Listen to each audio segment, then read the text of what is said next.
I passed out after the accident and nearly died. My two children abandoned me alone in the hospital and disappeared. 3 days later, they came back and asked the nurse, "Has my father still not been discharged yet?" The nurse replied with just one sentence, and that sentence left them both frozen in shock. My name is Cornelius Washington, and I am 73 years old. For 40 years, I welded pipelines across this country. My hands are thick with calluses, and my skin bears the scars of sparks that flew too close. I retired 10 years ago, and to the outside world, I am just an old man driving a rusted '98 Ford pickup truck, living in a house that has not been painted since the '90s. They see a man who counts coupons at the grocery store. They do not see the man who bought his first apartment complex in 1982 and never stopped buying. But 3 days ago, none of that mattered. I was driving down Interstate 95 when a tire blew on a semi-truck next to me. The impact sent my old Ford spinning across 3 lanes. The sound of metal screaming against asphalt is something you never forget. Then there was darkness. I woke up to a rhythmic beeping. It was annoying, loud, and relentless. I tried to lift my hand to turn off the alarm clock, but my arm would not move. I tried to open my eyes, but they felt like they were glued shut, heavy and swollen.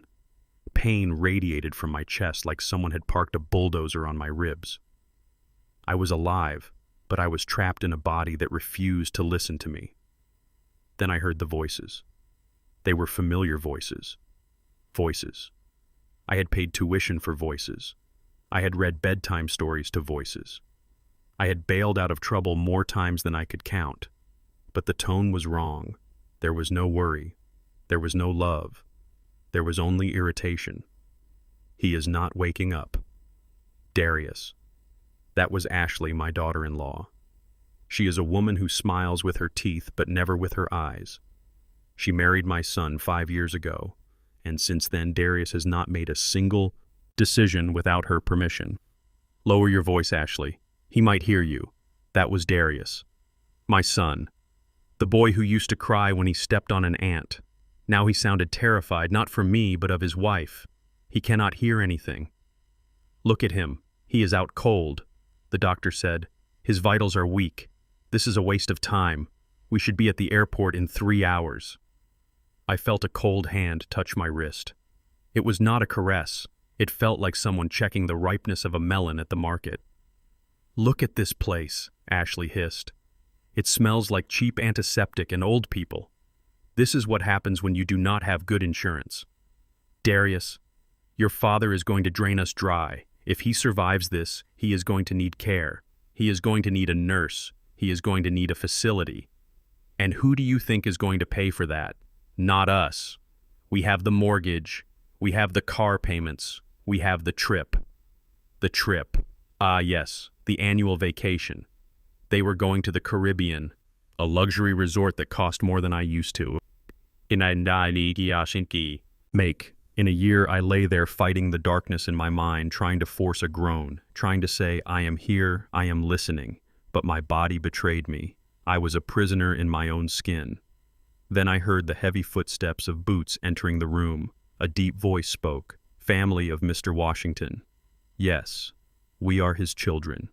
That was Nia, my daughter, my little girl who used to dance on my feet in the kitchen. Now she sounded impatient, checking her watch. I am, Dr. Evans. The situation is critical. Mr. Washington has suffered severe internal bleeding and multiple fractures. The most concerning issue is the pressure on his spine. We need to operate immediately to relieve the pressure and stop the bleeding. If we do not operate within the next 2 hours, the chances of recovery drop to almost 0.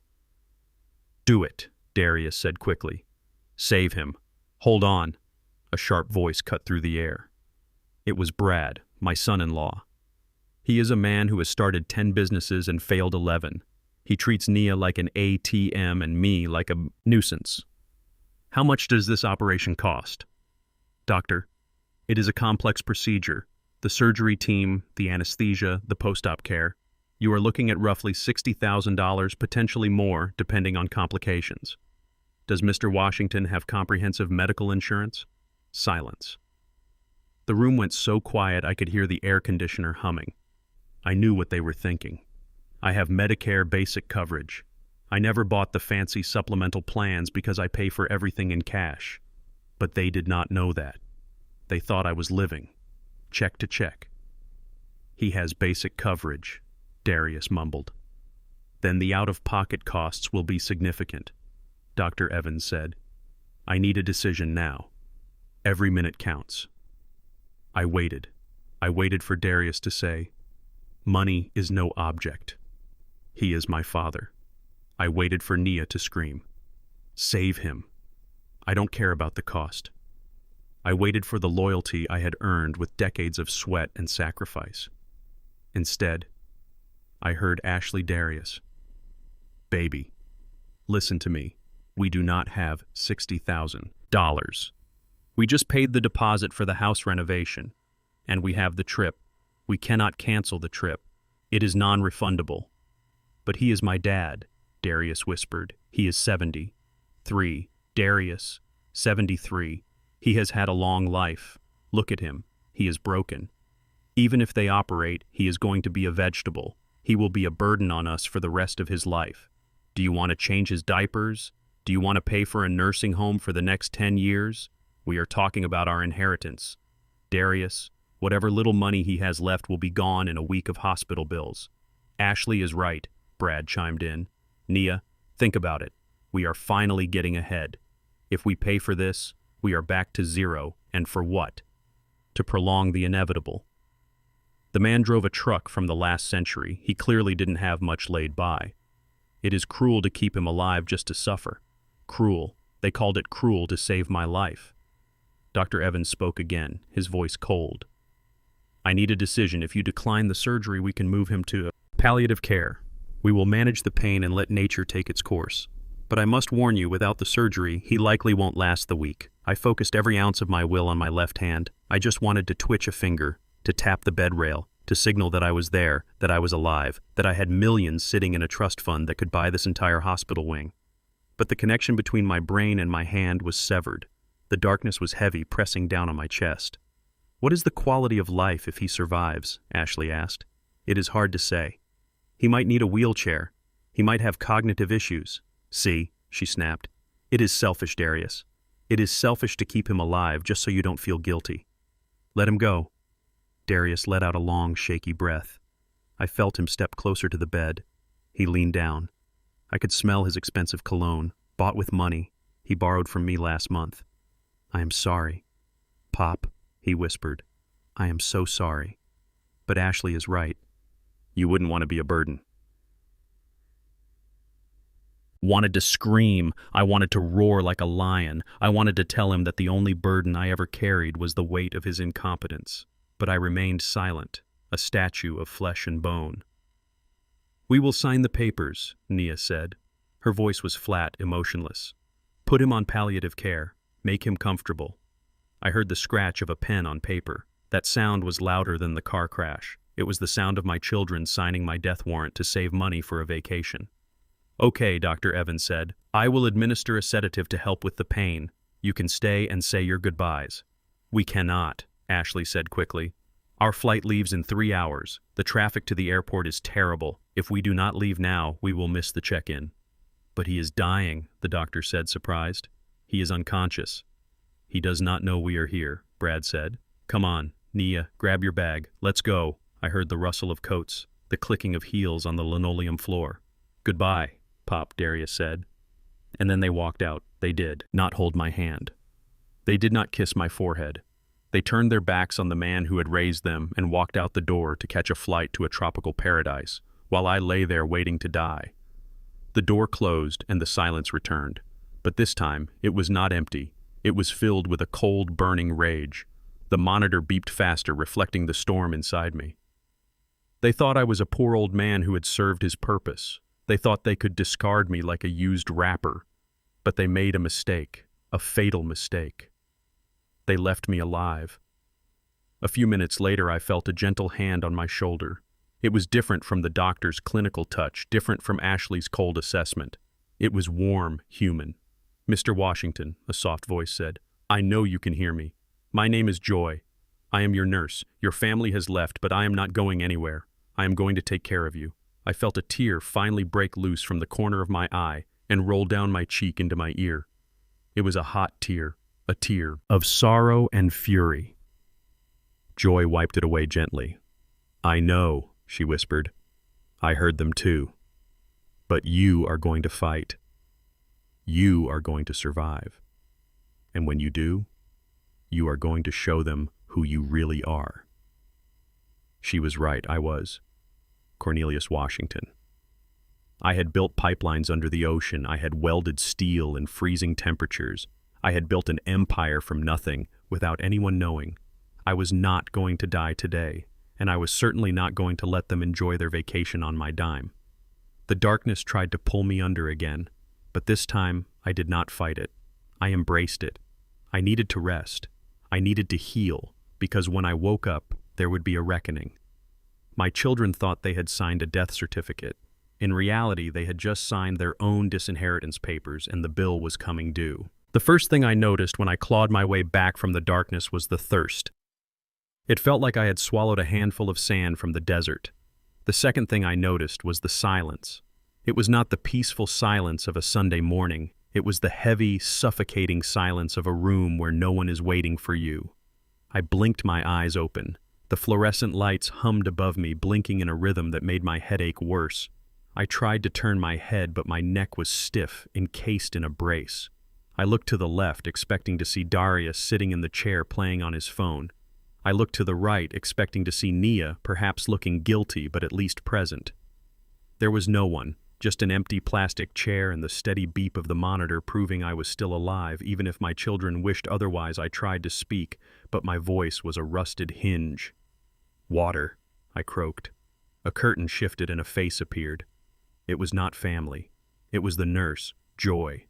Her eyes were tired, surrounded by dark circles, but when she saw me awake, they lit up with genuine relief. "Mr. Washington."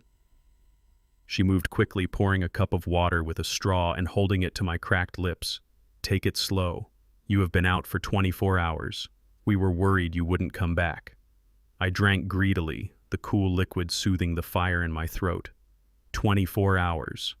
A whole day lost. Where were they? "My children," I whispered, pulling away from the straw. "Are they outside?" Joy's face fell. She set the cup down on the tray table and busied herself with checking my IV line, avoiding my gaze. That hesitation told me everything I needed to know, but I needed to hear her say it. "Joy," I said, my voice stronger now. "Where are Darius and Nia?" She sighed and looked at me with a mixture of pity and anger that stung my pride. "They left, Mr. Washington. They left right after they signed the papers for palliative care.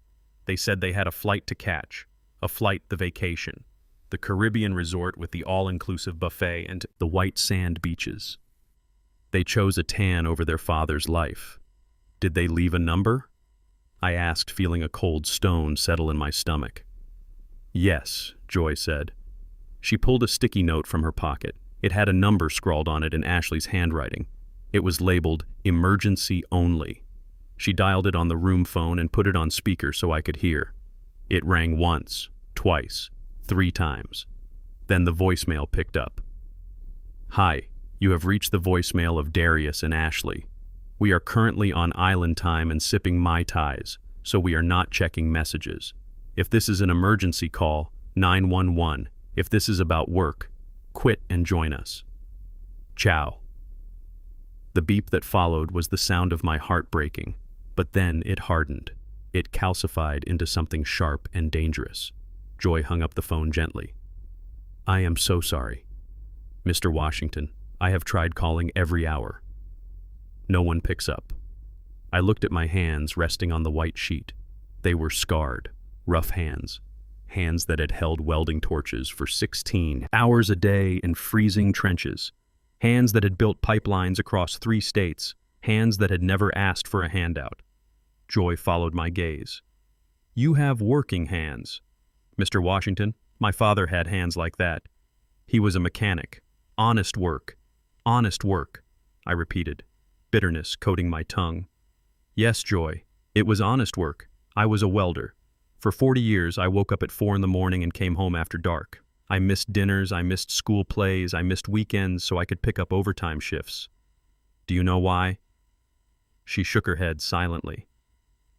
Tuition, I said. The word tasted like ash. Private schools for Darius, fancy art camps for Nia, university degrees that cost more than my first house. I drove a truck that was falling apart so they could drive brand new sedans to college. I lived in a house with drafty windows so they could live in luxury apartments uptown. I let them believe I was poor. Joy. I let them believe I was just a simple man scraping by because I wanted them to be humble. I laughed a dry, hacking sound that hurt my ribs. I failed.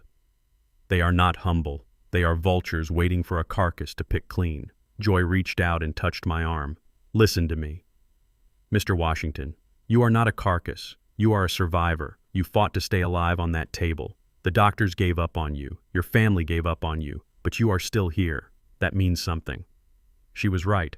It meant I had unfinished business. Joy, I said, looking her dead in the eye.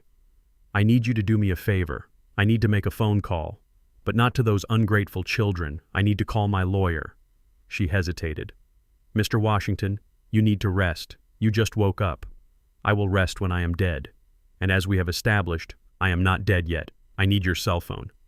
Mine was destroyed in the crash. She looked at me, searching my face for signs of delirium. When she saw the clarity in my eyes, she nodded and pulled her phone from her scrub pocket. She unlocked it and handed it to me. I dialed a number I had memorized 30 years ago. It rang twice, Harrison speaking. A deep, gravelly voice answered. Harrison, it is Cornell, I said. There was a pause on the other end, a pause of pure shock. Cornelius? My God, man. I heard about the crash on the news. I called Darius and he told me you were in a coma. He said the doctors didn't expect you to wake up. He was asking about reading the will on Monday. Of course he was. I said, my voice cold. I am awake, Harrison, and I am very much alive, but I am currently in a room that smells like despair, and my children are drinking cocktails on a beach waiting for me to expire.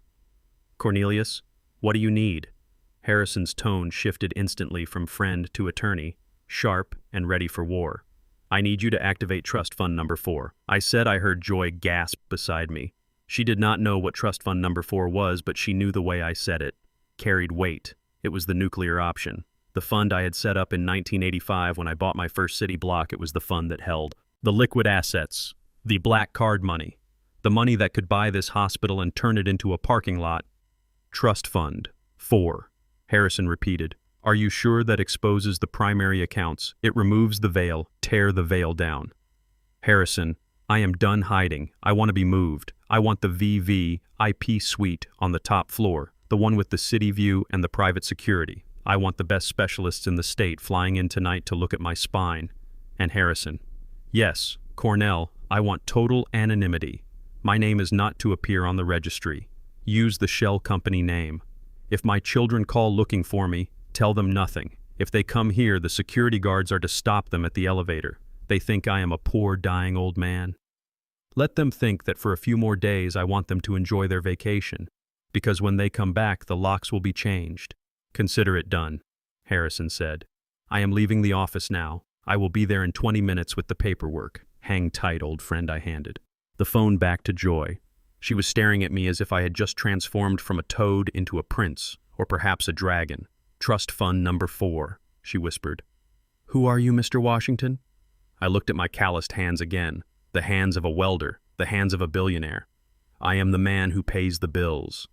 Joy, I said softly. And I am the man who is about to teach his children a lesson they cannot learn in private school.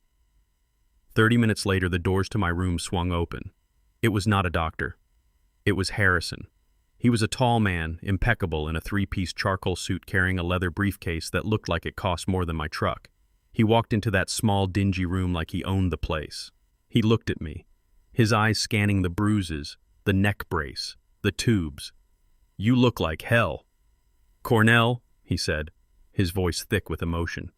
I feel like it, I admitted, but I am still here. Harrison turned to Joy, who was standing by the window looking terrified.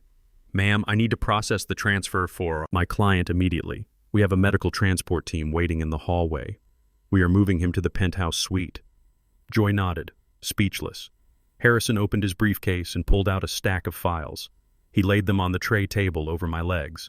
I brought everything you asked for. Cornell. The deed to the house. Darius is living in. The loan documents for Nia's business. The title to the cars they drive. It is all here. And I ran the numbers on the outstanding debts. Tell me, I said. It is worse than we thought, Harrison said, flipping open a file. Darius forged your signature on a second mortgage application 3 months ago. He didn't get it approved because the bank called me, but he tried. And Nia, she has been using a credit card you co-signed for 10 years ago. The one you told her was for emergencies only. She bought $5,000 worth of designer handbags last week. I closed my eyes. The pain in my chest flared hot and sharp. It was not the injuries, it was the betrayal I had given them. Everything I had protected them, I had let them live in houses I owned rent-free, I had covered their mistakes, and they repaid me by trying to bury me alive. Do it, I said, opening my eyes. Burn it all down. Harrison nodded. He pulled a gold pen from his pocket.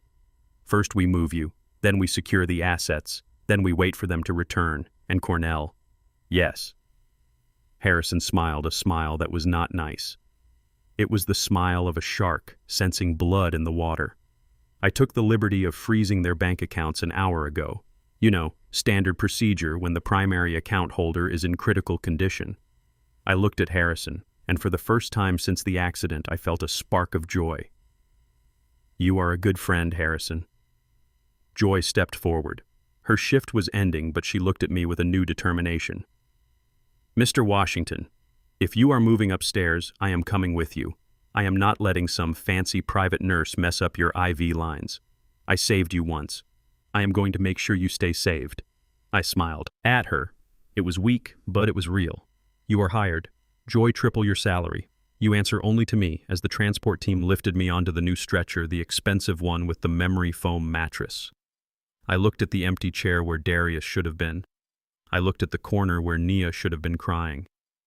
Enjoy your Mai Tais, I thought, because the hangover is going to be legendary. 3 days. That is exactly how long it takes for a sunburn to settle into a golden tan. It is also apparently the exact amount of time it takes for a family to forget they left their patriarch dying in a hospital bed. I was sitting in my wheelchair by the floor-to-ceiling window of the VVIP suite on the 12th floor. The view was magnificent. The city skyline stretched out before me, a testament to concrete and steel, much like the empire I had built in the shadows. But I was not looking at the skyscrapers. I was looking down at the hospital entrance. I saw the taxi pull up. I saw the 4 of them spill out onto the sidewalk. They did not look like grieving children coming to collect a body. They looked like tourists coming home from spring break. Darius was wearing a floral shirt, unbuttoned halfway down his chest, exposing a fresh sunburn. Nia had her hair in intricate braids with beads that clicked as she walked. She was holding a large straw hat and laughing at something Brad said. Brad, my useless son-in-law, was dragging 2 large suitcases, looking annoyed rather than somber. And Ashley, she was leading the pack, wearing oversized sunglasses and typing furiously on her phone, probably checking real estate listings for my house. I took a sip of the sparkling water Joy had poured into a crystal glass. It was crisp and cold, unlike the lukewarm tap water I used to drink to save money.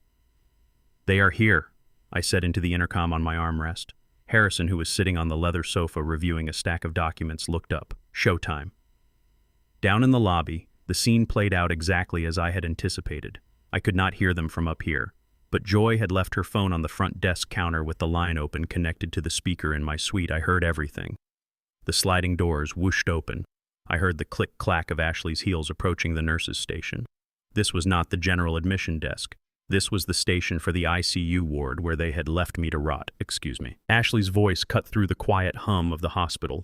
It was loud, demanding the voice of a woman who asks to speak to the manager before she is even ordered. Has my father-in-law, Cornelius Washington, been discharged yet? We have a schedule to keep, and I do not want to be waiting around all day for paperwork. I heard the rustle of papers. Joy was down there. She had volunteered for this shift specifically for this moment. Name, please? Joy asked. Her voice was calm, professional, and completely devoid of recognition. She was playing her part perfectly. Cornelius Washington. Ashley huffed, popping her gum. We were here 3 days ago. The doctor said he was critical. We signed the palliative care papers. We just need to know if he is, still here or if we need to call the funeral home. If he is still alive, we have arranged a transfer to the Sunnyvale Senior Center. The van is waiting outside, so we need to move fast. His insurance coverage ended yesterday, and we are not paying a cent out of pocket for another night. Sunnyvale. I knew that place. It was a converted warehouse on the edge of town, known for bedsores and sedatives. They were going to dump me in a warehouse like broken furniture. There was a pause. I could imagine Joy typing slowly on her keyboard, making them wait. "Well," Ashley snapped. "Is he dead or not?" Ms. Joy spoke, her voice echoing slightly through the speakerphone. "Mr. Washington is not dead, and he has not been discharged to Sunnyvale." Darius spoke up, his voice trembling slightly. "Then, where is he? Did you move him to the state ward?" "No," Joy replied. The ice in her tone was palpable. "Mr. Washington was transferred out of this unit 3 days ago, immediately after you left. He was moved to the Platinum Wing on the 12th floor per the instructions of his legal team." There was a silence so profound it felt like the air had been sucked out of the lobby. "Legal team," Brad laughed. It was a nervous, incredulous sound. "You have the wrong patient, lady. Cornelius Washington.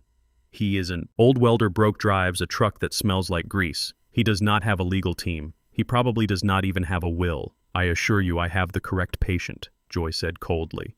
And his legal team was very specific. Mr. Washington required the highest level of care available. He is currently in the presidential suite receiving round-the-clock attention from the head of neurology and orthopedic surgery. "What are you talking about?" Ashley's voice rose an octave, screeching. "Presidential suite. Do you know how much that costs? Who authorized this? We are his power of attorney. We did not sign for this. We are not paying for this. You are not paying for it." Joy cut her off. "The bill is being handled directly by the Washington Trust." "The Washington Trust," Nia whispered. I heard the confusion in her voice. "Dad doesn't have a trust. He has a checking account with maybe $500 in it." "This is a mistake," Ashley declared, slamming her hand on the counter. "I want to see him now. Take us to him. We need to clear this up before they charge us a fortune." "I cannot take you anywhere," Joy said. "Mr. Washington is a private patient, but the elevators are to your right," I signaled to Harrison. He nodded and spoke into his headset. "Let them up." I wheeled myself away from the window and positioned the chair in the center of the room. I was wearing a silk robe that cost more than my first car. My legs were covered in a cashmere throw. The neck brace was still there, but the tubes were gone. I looked damaged, but I did not look weak. I looked like a king on a throne. The elevator dinged down the hall. I heard running footsteps. They were rushing not out of concern but out of panic. They needed to stop the hemorrhage of money they thought was happening. The double doors to my suite flew open. 2 men in black suits stepped forward, blocking the entrance. They were my new security detail. Behemoths I had hired through Harrison. They crossed their arms, forming a human wall. "Let us in," Ashley screamed, pushing against one of the men who did not move an inch. "That is my father-in-law inside. We have rights. We are his family." The security guard looked down at her impassively. "Step back." "Ma'am?" Darius pushed past her, trying to look authoritative. "I am his son. Move aside or I will call the police." "Call them," Harrison said, stepping out from the shadows of the room. He stood next to my wheelchair, looking every inch the high-powered attorney he was. "In fact, please do. It will save us the trouble of filing the restraining orders later." Darius froze. He looked at Harrison. Then he looked past him and saw me. I sat there sipping my sparkling water, looking at them over the rim of the glass. I did not smile. I did not frown. I just looked at them with the detached curiosity of a scientist examining bugs under a microscope. "Pop," Darius whispered. His face went pale beneath his sunburn. Nia gasped, covering her mouth. You are awake, and you are wearing silk," Brad muttered, his eyes darting around the room, taking in the leather furniture, the private bar, the panoramic view. "This room costs $5,000 a night. $10,000, actually," I said. My voice was raspy from the intubation, but it was steady. It filled the room, silencing their murmurs. Cornelius Ashley pushed to the front, her eyes wide, trying to process the scene. "What is going on? Why are you here? Who is paying for this? You know, we cannot afford this. You are going to bankrupt us." I set the glass down on the marble side table with a sharp clink. I looked at Ashley, then at Brad, then at Nia, and finally at Darius. I let the silence stretch until they were shifting uncomfortably. I tilted my head slightly as if trying to recall a distant memory. "Who are you people?" Ashley blinked, confused. "What do you mean?" "Stop playing games, Cornelius. We are your family. We just got back from, well, we had to go handle some business, but we are here now. We came to take you home, or, well, to a place where you can get better care." I turned to Harrison. "Do I have family?" Harrison opened a file folder he was holding. He scanned it, pretending to read. "According to the records, Mr. Washington, your family abandoned you 3 days ago. They signed a document refusing life-saving surgery, citing financial inconvenience and a non-refundable vacation. They left the hospital at 4:15 p.m. while you were bleeding internally." "That is a lie," Darius shouted. "We didn't abandon you. We thought—" "You thought I was going to die," I finished for him. "You thought you could go drink rum punch on a beach and come back to a funeral. You thought you could cash a small life insurance check and sell my house." I leaned forward, the wheelchair creaking slightly, but I didn't die. And as for family, I looked at the security guards.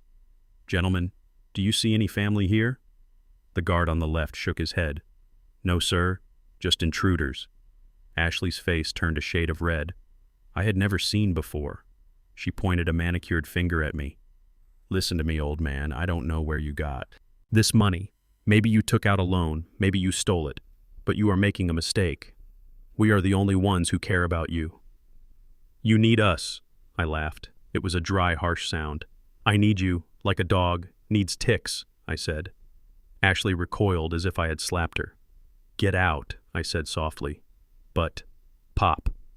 Nia stepped forward, tears welling up in her eyes. Real or fake, I didn't care. "We love you." "We were scared. You were scared of the bill," I said. "Save your tears, Nia.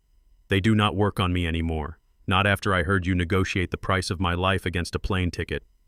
Harrison stepped forward, handing a document to the security guard. "Give this to them." The guard took the paper and shoved it into Darius's chest. "What is this?" Darius asked, looking down at the thick envelope. "That Harrison said is a notice of eviction." "Eviction!" Ashley shrieked. "What are you talking about? We own our house." I spoke up, my voice dropping to a low rumble. "No. Ashley, you do not. You live in a house owned by a shell company called CW Holdings. You pay rent, or rather you are supposed to pay rent, but I have waived it for 5 years because I wanted to help my son." Darius looked at me, his mouth open in horror. "CW Cornelius Washington." "Exactly," I said. "And CW Holdings has decided to liquidate its non-performing assets. That means you have 3 days to vacate the premises, but we have nowhere to go." Brad stammered. "We spent everything on the trip. Then I suggest you go to Sunnyvale. I heard they have vacancies," I said, picking up my water glass again. "Now remove them." The security guard stepped forward, herding them back toward the elevator like cattle. Ashley was screaming threats. Darius was crying. Nia was begging. Brad was looking at the expensive furniture as if calculating what he could steal. When the elevator doors finally closed, cutting off their noise, the silence returned to the penthouse. But this time it was a peaceful silence, the silence of a battlefield after the victory has been won. Harrison looked at me and smiled a rare, genuine smile. "That was cold, Cornell." I looked at my reflection in the window, the silk robe, the view, the power. "It is just business, Harrison," I said. "I am simply cutting my losses." But I knew this was just the beginning. The shock at the front desk was merely the opening act.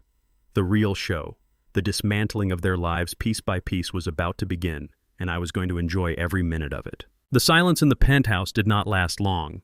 Harrison was packing up the files, but I was watching the security feed on the monitor mounted near the door. Down in the lobby, my children were not leaving. They were huddled in a circle like a football team planning a Hail Mary play.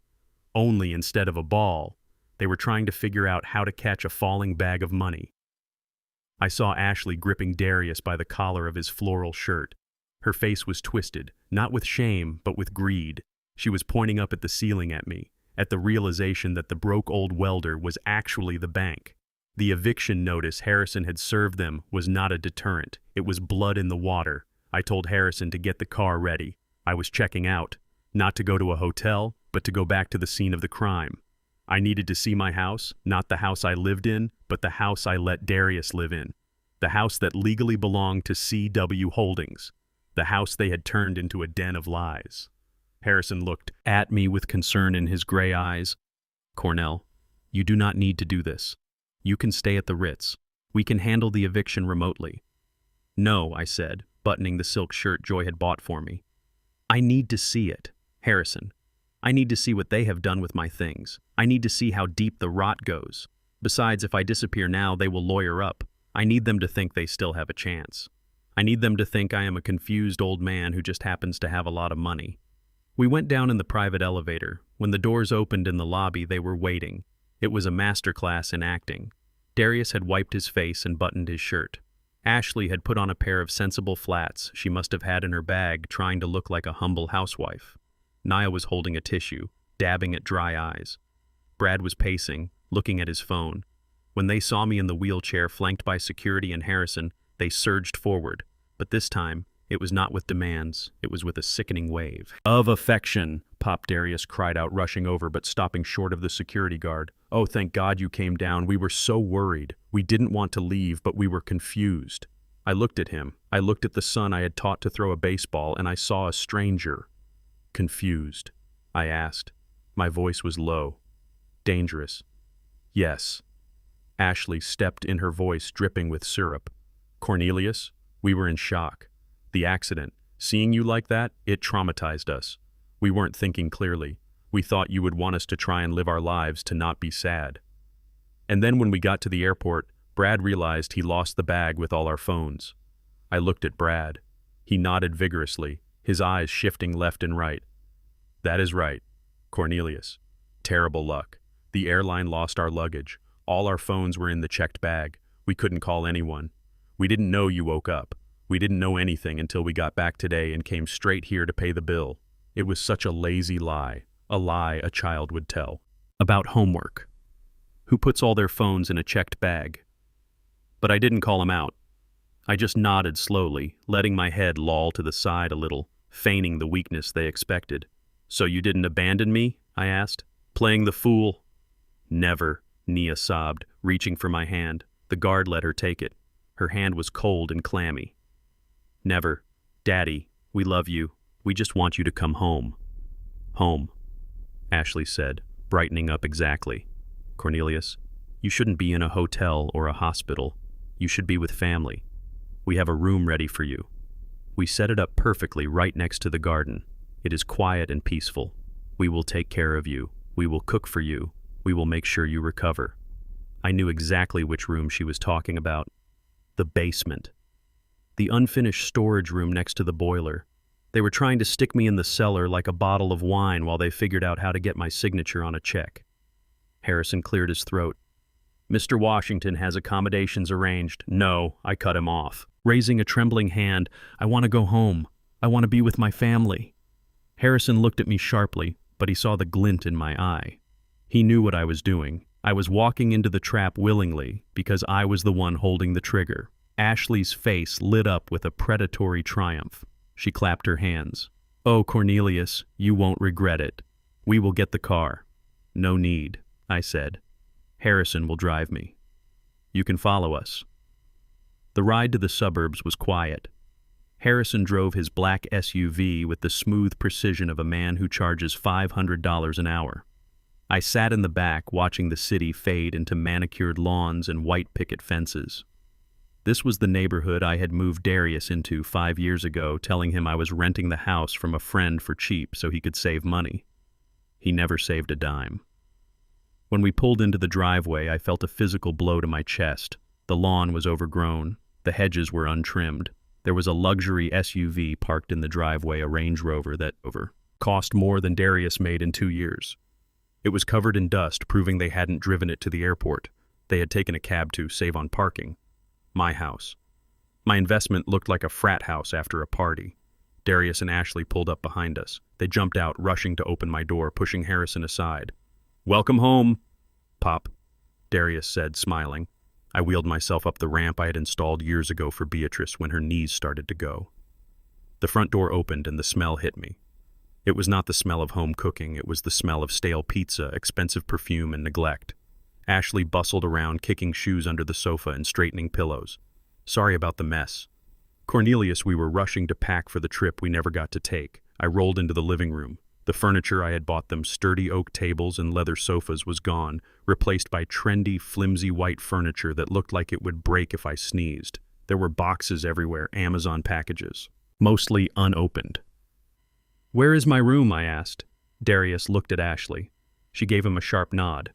"Right this way, Pop," Darius said, gesturing toward the kitchen door that led to the basement stairs. "We fixed up the lower suite for you. It is cooler down there in the summer and you won't have to deal with the stairs." The lower suite. A fancy name for a concrete box with a rug thrown over it. I stopped the wheelchair. "No," I said. They froze. "What do you mean?" "No," Ashley asked, her smile faltering. "I am not sleeping in the basement," I said. "I am the owner of this house, or at least the company that owns it is. I will sleep in the master bedroom." The silence that followed was heavy. Ashley turned pale. "Oh, Cornelius, you can't. The master bedroom is, well, it is occupied. We have all our things there and the stairs. It would be hard for you. I have security guards who can carry me," I said, gesturing to the two men who had followed us in. "Harrison brings my bags. I am sleeping in the master bedroom." I started wheeling toward the hallway, toward the room that used to be mine and Beatrice's. The room where I had held my wife when she took her last breath. The room I had let Darius use with the understanding that he would respect it. Ashley ran in front of me, blocking the way. "Cornelius, wait. We need to clean it up. It is messy. Let us just get it ready. Give us an hour." "Move, Ashley," I said. My voice wasn't weak anymore. It was the voice of a man who had stared down a welding torch for 40 years. She stepped aside, terrified. I rolled down the hall.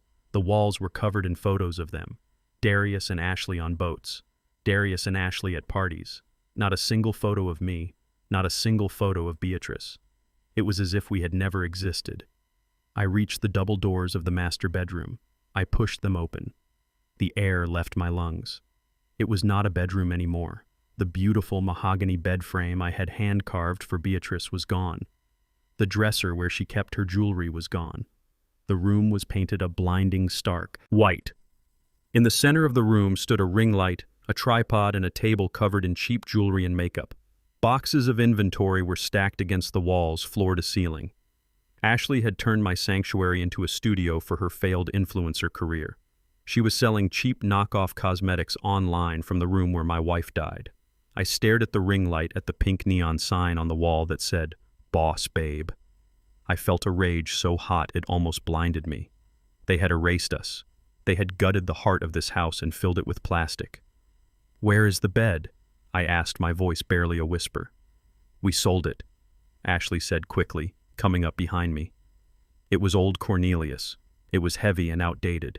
We needed space for my business. This is how we are going to pay you back for the rent. We are entrepreneurs. You sold my wife's bed." I turned the wheelchair slowly to face her. "You sold the bed your mother slept in." "Darius?" Darius looked at the floor. "We got good money for it, Pop. It was just wood. Just wood." I wanted to stand up and shake him. It was black walnut. It took me 6 months to carve the headboard. It was our history. "And the rest?" I asked. "Where are Beatrice's things, her clothes, her books, the quilt she made?" "Oh, that old stuff." Ashley waved her hand dismissively. "We packed it up. We didn't want it to get dusty." "It is safe." "Show me," I said. They hesitated again. "It is in the garage," Brad said from the doorway. "It is stored properly." I rolled past them, knocking over a stack of shipping boxes. I didn't care. I went to the garage door and threw it open. The garage was a disaster zone. It was filled with gym equipment that looked unused, piles of old electronics and trash bags where I demanded. "Over there!" Darius pointed to the corner. I rolled over. There were 4 black heavy-duty trash bags sitting on the concrete floor, damp from a leak in the roof. They were not in boxes, they were not in bins, they were in garbage bags, tie shut with twist ties. I reached out and ripped one open. The smell of mildew hit me. Inside was Beatrice's quilt, the one she had hand-stitched for our 25th anniversary. It was wet, stained with oil from the garage floor and molding. Ruined. I pulled out her favorite dress, the blue one she wore to church. It was crumpled up, used as padding for a box of Ashley's unsold makeup. They had not stored her things. They had thrown them away like garbage. They had treated the memory of the woman who gave birth to them like trash. I sat there holding the ruined quilt in my lap, my hands shook. The physical pain from the accident was nothing compared to this. This was a soul wound. This was the moment the last thread of connection snapped. I heard Ashley's footsteps behind me clicking on the concrete. See, Cornelius, it is all there. We just need to wash it. It is fine. Now come on, let's go back inside. The basement is really cozy. I put a nice lamp down there. I did not turn around. I sat there staring at the mold on the quilt, staring at the oil stains spreading across the fabric. Get out, I whispered. What? Ashley asked. I said, get out of my face, I said. I heard Harrison step into the garage. He saw the quilt. He saw my face. He didn't say a word. He just signaled the security guards. I turned my wheelchair around. My face was dry. I had no tears left for these people. I am going to the hotel, I told Harrison. But Pop Darius started. You just got here. I looked at him. I looked at the man standing in the garage surrounded by his wife's clutter while his mother's memories rotted in a bag. I have seen enough, I said. I have seen everything I needed to see. I rolled past them, the wheels of my chair crunching on the dirt of the garage floor. They stood there confused, thinking this was just an old man's tantrum, thinking they could still fix it, thinking they could still talk me into the basement. They had no idea that I had just mentally signed the warrant for their total destruction. They had thrown my wife in the trash. Now I was going to throw their lives in the incinerator. Harrison, drive, I said as I reached the SUV. Get me out of this sewer. As we pulled away, I looked back at the house I had bought, the house I had built, the house that was now just a target, and for the first time in 3 days I felt a sense of peace. Because now I knew exactly what I had to do, and I had the money, the power, and the rage to do it. I sat in the velvet armchair of the hotel suite, staring blankly at a rerun of a game show on the television. My hands rested limp in my lap, and I let my mouth hang open just a fraction. I was practicing. The accident had left me bruised and battered, but my mind was as sharp as a diamond cutter. However, my enemies did not need to know that. To them, I needed to be the confused old man, the broken welder whose brain had been scrambled by the crash Darius had come to visit.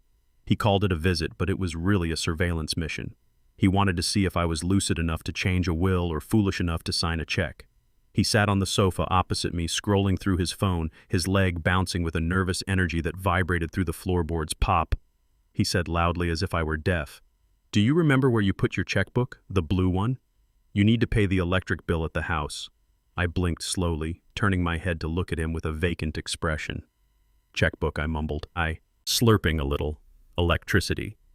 I thought we used candles. Beatrice likes candles. Darius rolled his eyes and sighed loud and long.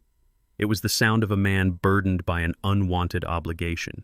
He did not know that Beatrice had been dead for 10 years. He did not know that I was watching his every move, memorizing the sweat beating on his forehead. He stood up and walked to the window, pulling out a pack of cigarettes. He looked at me, saw I was staring at the TV again, and stepped out onto the balcony. He left the sliding glass door open, just a crack. I muted the television instantly. I leaned forward, straining my ears. The wind was blowing, but Darius's voice carried. It was high-pitched, tight with panic.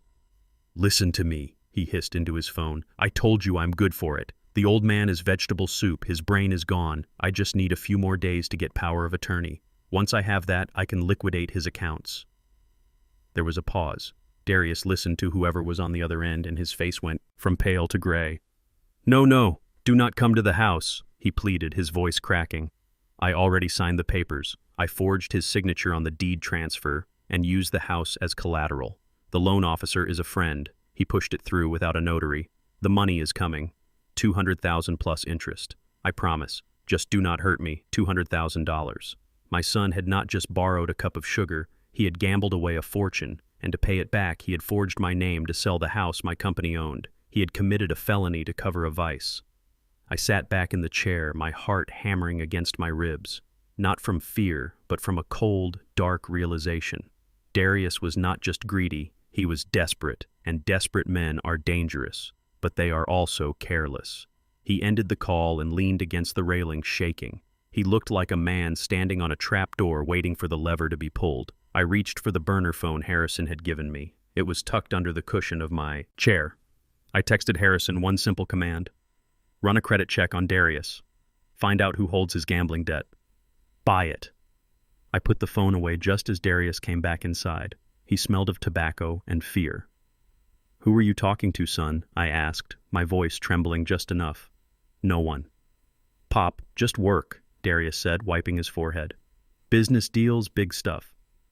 You wouldn't understand. I understood perfectly. I understood that he had tried to mortgage a house he didn't own.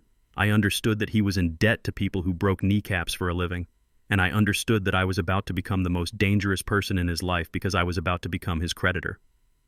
10 minutes later, my burner phone buzzed against my thigh. I waited until Darius went to the bathroom to check it. It was a message from Harrison. It is done.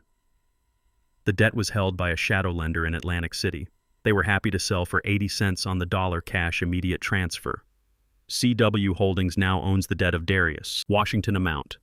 Due, $212,000 including late fees. Do you want to proceed with collection? I smiled. It was a grim smile.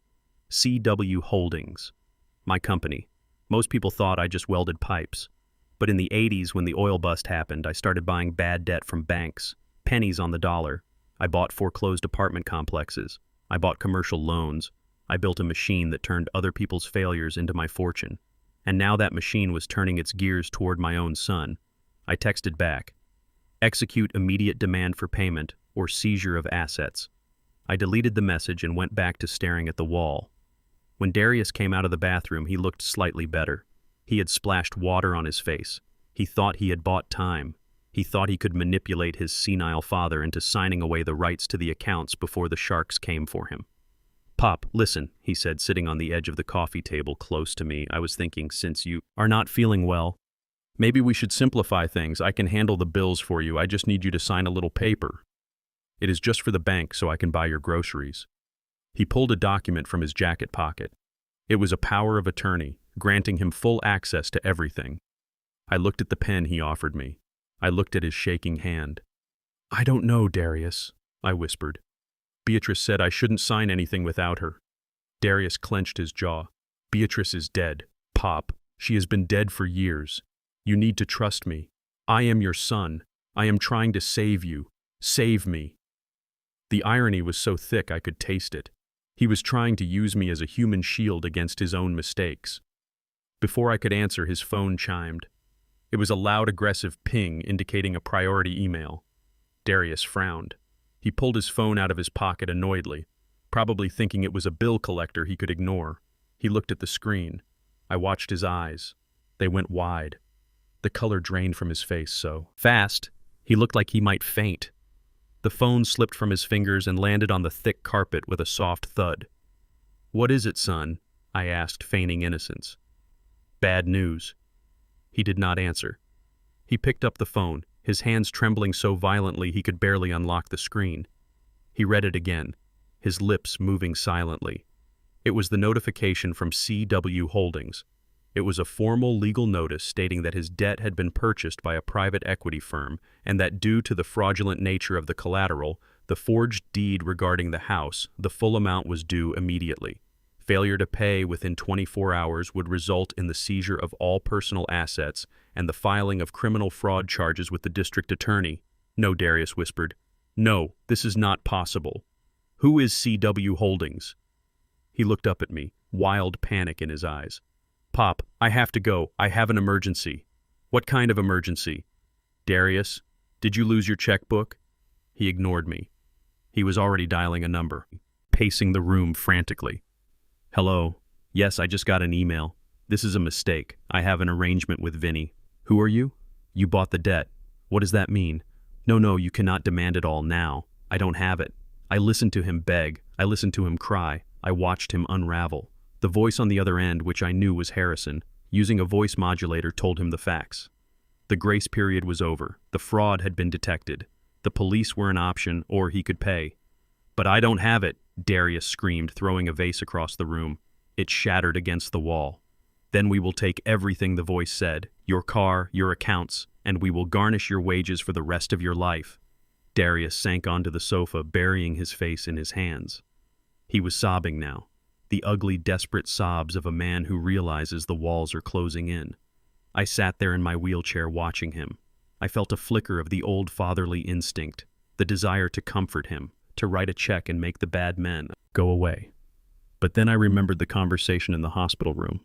I remembered him signing the paper to let me die. I remembered the garage filled with trash bags containing my wife's memories. I killed that instinct. It died on the operating table. Darius stood up, wiping his nose on his sleeve. He looked at me with a mix of hatred and calculation. "Pop," he said, his voice shaky. "I need money. I need $200,000 right now."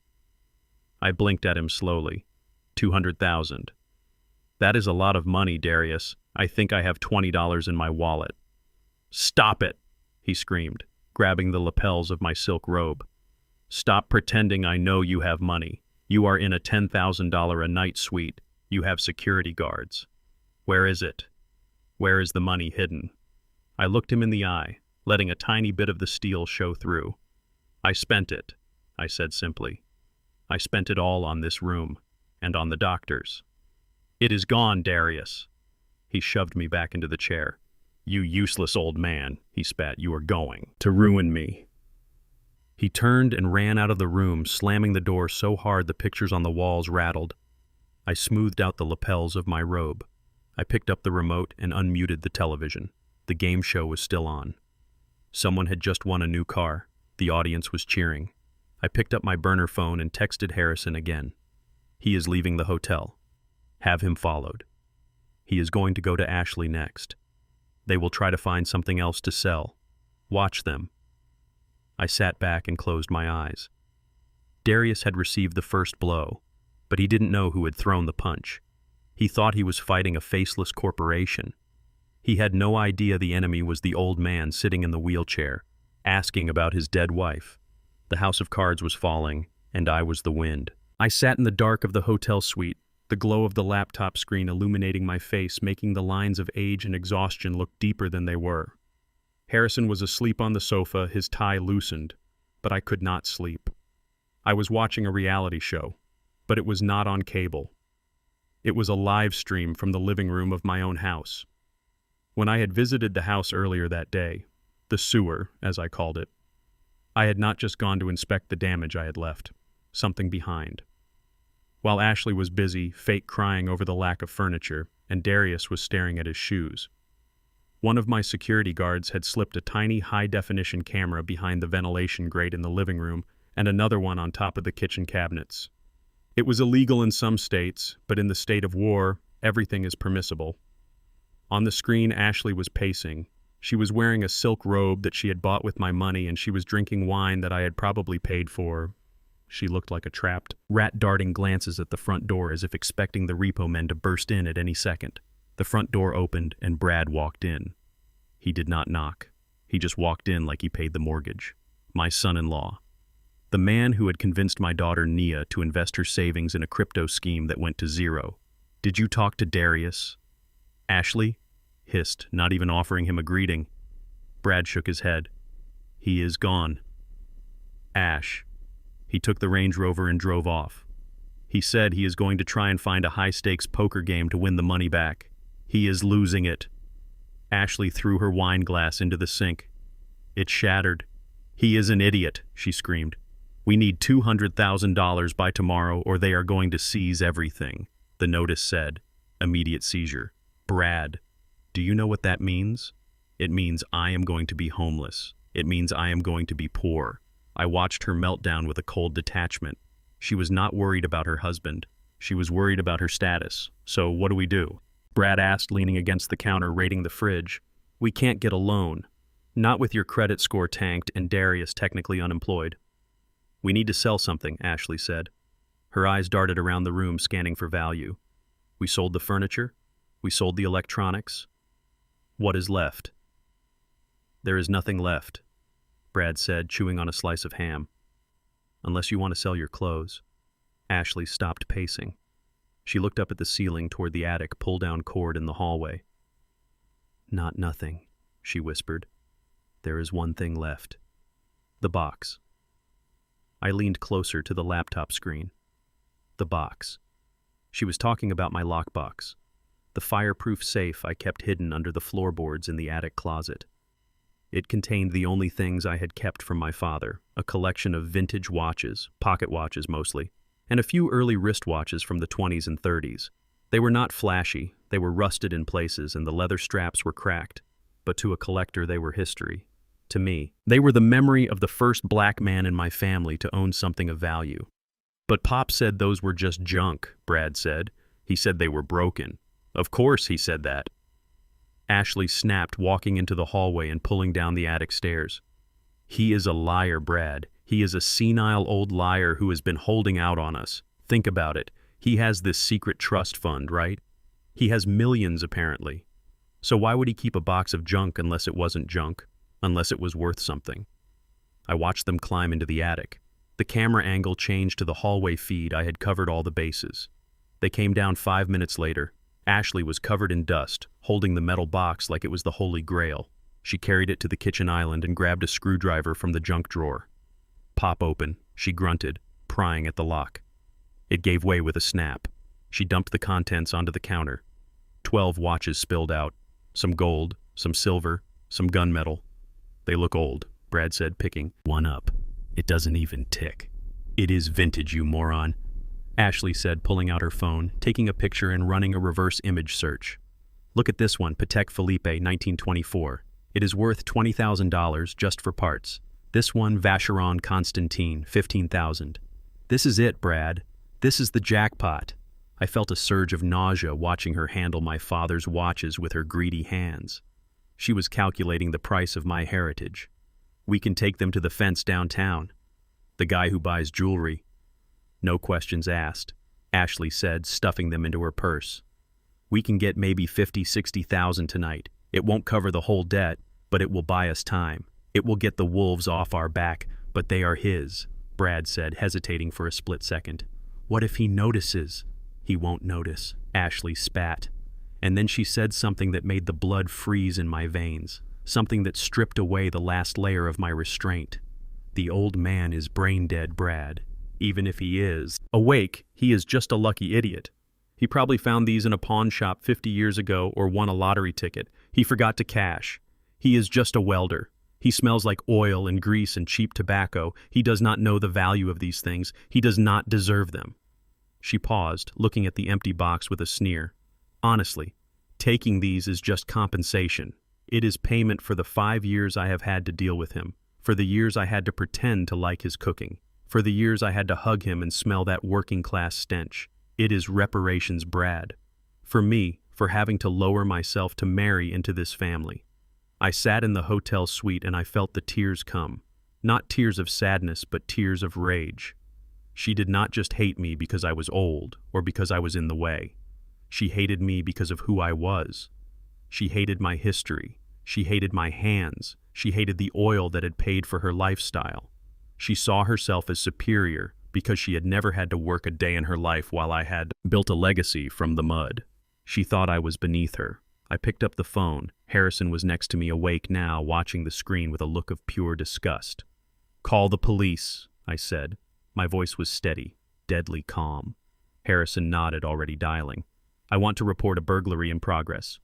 I continued speaking to the air as Harrison spoke to the operator. "My home is being robbed. The perpetrators are still on the premises. They have taken a collection of antique watches valued at approximately $50,000. I have video evidence on the screen. Ashley and Brad were high-fiving. They thought they had won. They thought they had found the golden goose." "Let's go," Ashley said, grabbing her purse. "We need to move fast before Darius comes back and tries to take a cut." They walked out the front door, leaving the lights on, leaving the empty metal box on the counter. I switched the feed to the exterior camera. The driveway cam showed them getting into Brad's beat-up sedan because Darius had taken the luxury SUV. "Wait," I told Harrison. "Hold the police. Tell them the suspects have left the scene, giving them the vehicle description and the direction of travel. I want them pulled over. I want them caught with the stolen goods in their possession on a public road. It is a felony crossing city lines with stolen property. Adds weight." Harrison relayed the information. The dispatcher promised a patrol car was in the area. I watched the red taillights of Brad's car fade down the street. Ashley thought she was getting compensation. She thought she was owed something for tolerating my existence. She was right. She was owed something. She was owed a prison sentence. I leaned back in the chair. The image of her sneering face burned into my retina. She had called me a lucky idiot. She had mocked the smell of my work. I looked at my hands, the hands that had welded the steel that held this city together. "You are about to find out just how smart this welder is." "Ashley," I whispered. I turned to Harrison. "Get the car ready again," I said. "Where are we going, Cornell?" Harrison asked.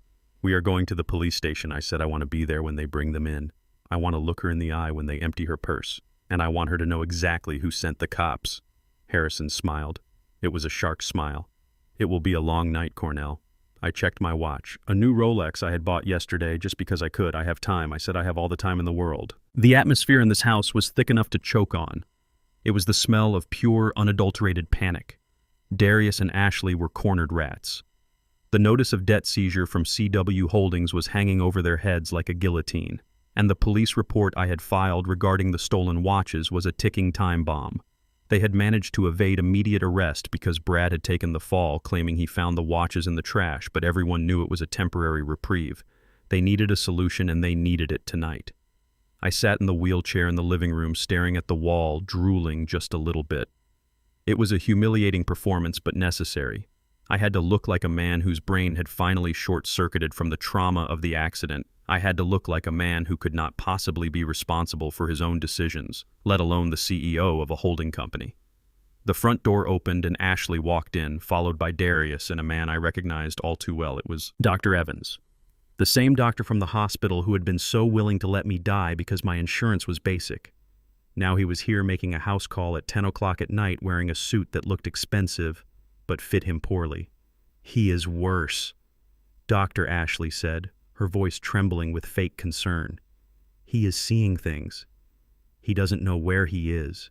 He tried to attack me earlier. He is a danger to himself and others. We need that emergency guardianship paperwork signed tonight. We cannot wait for a court hearing." Darius was pacing behind them, biting his fingernails. He looked like a man who hadn't slept in a week. "Look at him, Doc. He is gone. The lights are on, but nobody is home. We need to take control of his assets to pay for his care. We need to access his accounts immediately to secure a facility." Dr. Evans approached me. He pulled a penlight from his pocket and flashed it in my eyes. I didn't blink. I stared past him at the water stain on the ceiling. "Mr. Washington," he said, his voice loud and condescending. "Can you hear me? Do you know what year it is?" I let my head loll to the side. I let a tremor run through my hand. "The union," I mumbled, slurring my words. The union boss said, "The strike is over. We need to weld the pipes. Beatrice, is dinner ready?" Evans straightened up and looked at Ashley with a smirk. "It seems he is experiencing severe cognitive decline, likely a result of the cerebral hypoxia from the accident combined with advanced dementia. He is completely disoriented." "Is it enough?" Ashley asked, gripping Evans's arm. "Is it enough to declare him incompetent right now?"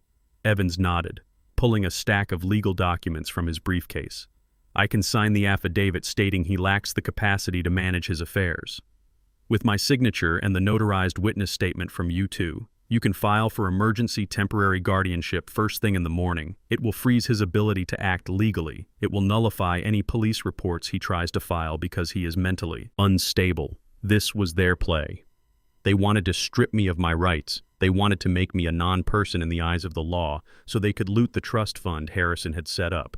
I knew I had to seal the deal. I had to make them believe I was not just crazy, but profitably crazy. I leaned forward, grabbing Darius's wrist with a grip that was surprisingly strong for a dying man. "Darius," Frisch whispered, my eyes wide with terror. They are coming for it. They are coming for the gold. Darius froze. He looked at me, then at Ashley. What gold? Pop. What are you talking about? The gold, I hissed, looking around the room frantically. The gold bars I bought in '82. When the market crashed, I didn't trust the banks. Darius buried them. Beatrice told me to hide them. They are under the oak tree, the big one in the backyard. You have to move them before the government finds out. Ashley's eyes went wide. Her greed was a physical force pulling her toward me. Gold bars, she whispered. How many, Cornelius? I looked at. Her seeing not my daughter-in-law, but a stranger. 50, I groaned. 50 kilos, pure gold. It is our retirement, Beatrice. It is all there, deep in the dirt, 6 feet down. Don't let them take it. Then I slumped back in the chair, closing my eyes, feigning exhaustion. Darius looked at Ashley. 50 kilos of gold. That is millions of dollars. Ashley was doing the math in her head. I could see the dollar signs spinning. Her breathing quickened. Dr. Evans, she said, sign the papers. Now we need legal authority to secure the property, to protect his assets. Evans scribbled his signature on the documents, stamping them with his medical seal. He is officially incapacitated, Evans said, handing the clipboard to Darius. You are now his legal guardians, pending the court rubber stamp tomorrow. Thank you, doctor, Ashley said, practically pushing him out the door. You will get your consulting fee in the morning. Just go. As soon as the door closed, the dynamic in the room changed instantly. The fake concern vanished, replaced by a manic energy. We have to dig, Darius said, his voice shaking. We have to get it tonight. If we have that gold, we can pay off the debt. We can pay off the lawyers. We can leave the country. But it is raining, Ashley said, looking out the window. It is pouring. Darius, I don't care if it is a hurricane, Darius shouted, grabbing a flashlight. It is millions of dollars. Ashley, get a shovel. I sat in the chair listening to them scramble. They ran to the garage looking for tools. They argued about who would dig and who would hold the light. They were so blinded by the prospect of instant wealth that they didn't stop to question why a man who supposedly lived paycheck to paycheck would have 50 kilos of gold buried in his yard. They went out the back door into the storm. I waited a full minute, then I opened my eyes. The fog of dementia cleared instantly. I stood up from the wheelchair, my joints aching but my resolve ironclad. I walked to the kitchen window which overlooked the backyard. The rain was coming down in sheets, turning the yard into a mud pit. The old oak tree stood in the center of the yard, a silent witness to generations of my family. My father had planted that tree. I had swung Nia from its branches. I had kissed Beatrice under its shade. And now my son and his wife were desecrating it. I saw the beam of the flashlight cutting through the rain. Darius was waist-deep in a hole, throwing mud over his shoulder. He was digging with a manic fury, ruining his expensive slacks, ruining his Italian shoes. Ashley was standing over him, screaming instructions, holding an umbrella that was useless against the wind. Dig deeper, she yelled. He said, 6 feet. You are only at 3. My back hurts, Darius screamed back. Why don't you dig? Just shut up and dig. You want to go to jail? You want to be homeless? Dig. I pulled my smartphone from my pocket. Not the burner, but the new one with the high-resolution camera. I opened the video app and pressed record. I zoomed in on their faces, twisted. With greed and exhaustion, I recorded the mud splattering Ashley's face. I recorded Darius slipping and falling into the hole, cursing his father, cursing his life. This was the evidence. This was the proof that they were not loving caretakers worried about a sick old man. They were treasure hunters, grave robbers, digging for a fortune that didn't exist. There was no gold under the tree. I had buried a time capsule there 30 years ago, a tin box with some old newspapers and a few toys. It was worth nothing. But to them, it was the promise of salvation. I watched them for an hour. The hole got deeper. The mud got thicker. They were fighting now, screaming at each other, blaming one another for their failures. You are useless, Ashley shrieked, shoving Darius. He slipped and face-planted into the muck. I stopped recording. I had enough. I had the doctor's visit on the hidden living room camera proving the fraudulent diagnosis. And I had this video, proving their motivation was financial exploitation, not care. I sent the video file to Harrison with a simple caption. The trap is sprung. File the countersuit. Then I went back to the living room. I sat in the wheelchair and closed my eyes, waiting for them to come back in, wet, miserable, and empty-handed. When they finally dragged themselves through the back door, 2 hours later they looked like swamp creatures. They were covered in mud, shivering and furious. "There is nothing there," Darius spat, throwing the shovel onto the floor. "It is just dirt," he lied. Ashley hissed, glaring at me. "He lied to us. There is no gold." I opened one eye and looked at them. "Did you find it?" I asked, my voice innocent. "Did you find Beatrice's box? It has her favorite recipes inside." "Recipes," Ashley screamed. She lunged at me, but Darius held her back. "He is crazy, Ash. He is senile. He doesn't know what he is saying. We wasted 3 hours digging for recipes." I closed my eye again, hiding the satisfaction burning in my chest. "You dug your own grave, children," I thought. "Now lie in." Tomorrow was the birthday party I had announced earlier that day before the doctor arrived. I told them I wanted to celebrate my 74th birthday a few days early since the family was all together. They had agreed, thinking it would be a good cover to show off their new guardianship to their friends, thinking they would be celebrating their victory.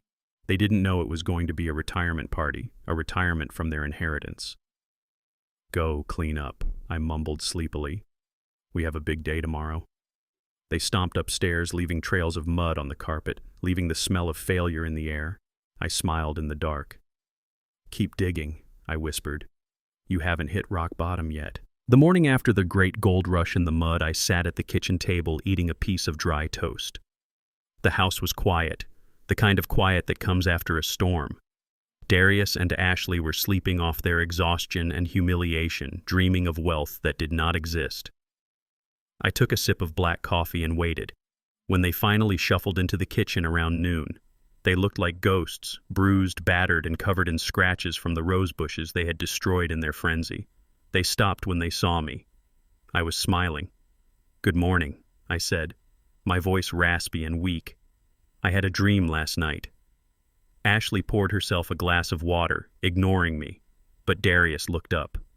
"What kind of dream?" "Pop," he asked warily. "I dreamed that my time is short," I said, letting my hand tremble as I reached for the sugar bowl. "The doctors say my brain is leaking. The memories are going. I want to settle things."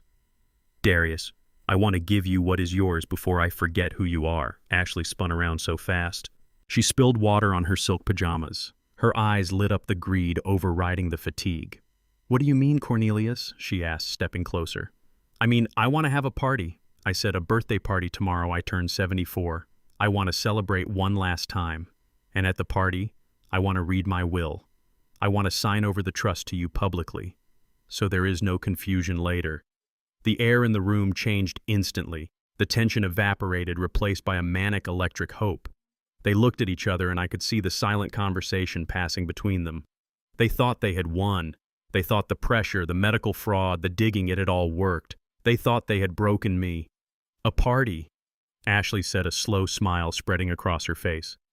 "A birthday party." "Yes, that is a wonderful idea. Cornelius, we should invite everyone. We should make it a celebration of your life and your legacy." She was not thinking about my legacy. She was thinking about witnesses.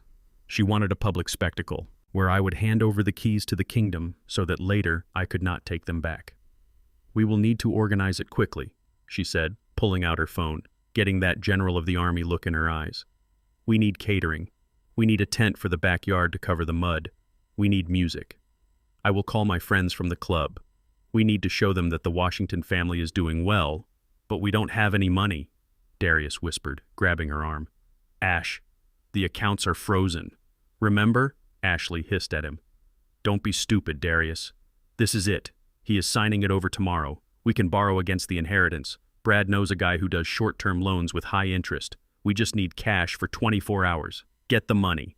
I watched them scramble. They spent the next 6 hours making calls, leveraging what little credit they had left, begging, borrowing, and I suspect stealing to fund this party. They ordered lobster towers. They ordered cases of champagne. They hired a string quartet. They were betting everything on this final hand, convinced that the pot was theirs. I made a few calls of my own, but I did not call caterers or florists. I called the men and women who had stood by me when I had nothing. I called Joe, the plumber who had fixed my pipes for free when Nia was a baby. I called Sam, the janitor from the elementary school who used to play chess with me on his breaks. I called the welders from the Union Hall, men with backs of steel and hearts of gold. And of course, I called Harrison. Bring the paperwork, I told him, and bring the projector. The day of the party arrived with a blue sky and a gentle breeze. The backyard had been transformed. Ashley had rented a massive white tent to hide the excavation site from the night before, generating a bill that would likely bankrupt her if the inheritance didn't come through. Tables were draped in white linen crystal glasses, sparkled in the sunlight, and the string quartet played Mozart in the corner. The guests began to arrive. It was a study in contrasts. First came Ashley's friends, the social climbers, the real estate agents, the people who judged you by your shoes. They walked in with their noses in the air, holding glasses of champagne, laughing loudly and ignoring me completely. I sat in my wheelchair in the corner, wearing my best Sunday suit, a blanket over my knees, looking for all the world like a prop in their play. Then my guests arrived. They came in pickup trucks and old sedans. They wore work boots and flannel shirts polished as best they could. They walked with the heavy gait of men who have carried the world on their shoulders. Ashley saw them and turned purple. She marched over to me, her heels sinking into the grass. "Cornelius, who are these people?" she hissed, gesturing at Joe, who was laughing with Harrison near the punch bowl. "This is a formal event. You cannot invite the help. They are not the help." "Ashley," I said, my voice low. "They are my friends. They look like hobos," she spat. "Get rid of them. They are ruining the aesthetic." "My friends are asking if we are running a soup kitchen." I looked at her friends, plastic people with plastic smiles eating my lobster. "Let them stay." "Ashley," I said. "It is my birthday after all," she huffed, rolling her eyes. "Fine, but keep them away from the open bar.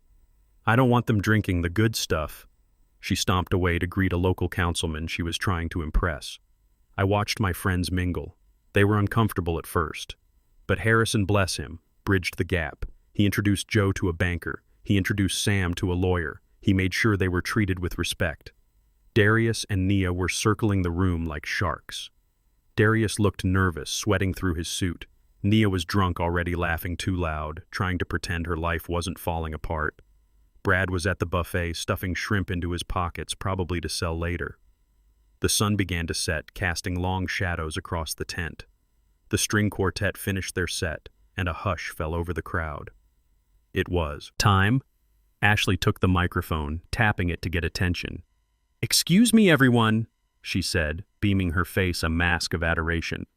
"We are gathered here to celebrate a wonderful man, my father-in-law, Cornelius Washington. He has been the rock of this family, and tonight he has a special announcement to make." She gestured to me, inviting me to the stage. She expected me to wheel myself up there, to mumble a few words and sign the papers she had placed on a podium next to the cake. Darius came over to push my chair. "I got you, Pop," he whispered. "Let's get this over with." I let him push me to the center of the stage. The lights were bright, blinding. The crowd applauded politely. My friends in the back clapped the loudest. I sat there for a moment, looking out at the sea of faces. I saw the greed in Ashley's eyes. I saw the desperation in Darius's sweat. I saw the boredom in Nia's posture. I reached into the pocket of my jacket and pulled out a remote control. Not for the TV, but for the projector screen that had been set up behind me. Harrison stepped forward and handed me a microphone. I looked at the papers on the podium. The fake will, the power of attorney, the transfer of assets. They were all there waiting for the signature of a senile old man. I took a deep breath. The air tasted sweet. It tasted like victory. I gripped the armrests of my wheelchair. Ashley was smiling, nodding, encouraging me to sign. "Go ahead, Cornelius," she said loudly. "Tell them how much you love us." I looked at her. I looked right into her soul. "I do love you," I said, my voice raspy and weak. The crowd murmured. "Aw, I love you enough. I continued to teach you a lesson." I pushed myself up. Darius moved to help me. "Sit down. Pop, you are weak." I slapped his hand away. The sound echoed through the microphone like a gunshot. "Get off me," I growled. I stood up. My legs were stiff, but they held. I straightened my back. I adjusted my tie. I grew 3 inches in front of their eyes. The frailty vanished. The confusion evaporated. The welder returned. I stood there, 6'2" of iron and anger. The crowd gasped. Ashley's smile froze. Darius took a step back, terrified. I picked up the microphone. My voice did not tremble. It did not waver. It boomed, filling the tent, shaking the canvas. "You wanted an announcement," I roared. "You wanted to know what I am leaving behind." I pressed the button on the remote. The screen behind me flared to life. It was not a slideshow of family memories. It was the video from last night, the video of them digging in the mud, screaming at each other, cursing my name, blaming each other for their failures. The crowd went silent, deadly silent. On the screen, Ashley's face was twisted in hate. "Dig, you idiot," she screamed. "There is gold down there." I let it play for a full minute, letting the guests see the real Ashley, the real Darius, letting them hear the vile things they said about me. Then I clicked the next slide. It was the audio recording of Benjamin and Eleanor planning to switch my medication to drive me insane. The audio was crisp, clear, amplified by the expensive sound system they had rented. "We make him lose his mind." Benjamin's voice echoed over the silent crowd. "We get a doctor to sign the papers." Ashley let out a strangled cry. "Turn it off! Turn it off!" She lunged for the projector, but Harrison blocked her. His arms crossed a stone wall. I looked at the crowd. My eyes locked onto the councilman Ashley had been flirting with. He looked horrified. "This is my legacy," I said, my voice dropping to a dangerous rumble. "I built a life with these hands. I built a fortune, and I raised children who would bury me alive for a pocketful of change." I looked at Darius. He was shaking, crying silently. "You wanted the will?" I asked. I picked up the papers from the podium and ripped them in half. "Here is my will," I shouted, throwing the pieces into the air. "I leave you nothing." I pointed at the gate. "The police are waiting outside." The sound of sirens began to wail in the distance, getting closer, cutting through the music. "You wanted a party," I said, glaring at Ashley. "Happy birthday to me." I dropped the microphone. It hit the floor with a thud that felt like the final nail in their coffin. The party was over. The reckoning had begun. The silence in the tent was heavy. It was the kind of silence that usually happens right before a tornado touches down, destroying everything in its path. The image of Ashley and Darius covered in mud, screaming at each other like wild animals, was frozen on the giant screen behind me. The guests who just minutes ago were sipping expensive champagne and judging my shoes were now staring at my children with a mixture of horror and disgust. I stood on the stage, gripping the microphone. My hand was steady. My heart was beating slow and strong like a drum. "You wanted to see the real Washington family," I said, my voice booming over the speakers. "Well, there they are, not the polished versions they show you on Instagram, not the successful entrepreneurs they pretend to be, but the people who would dig up a grave in a storm just to find a pot of gold that does not exist." Ashley was shaking. Her face was pale, the makeup standing out in stark contrast to her fear. She looked at the screen, then at me, then at the exits. "This is fake," she screeched. Her voice cracked, breaking the silence. "It is a deep fake. He used AI to make this. He is trying to frame us." I signaled to Harrison. He hit the next button on the laptop. The screen went black, but the audio system kicked in.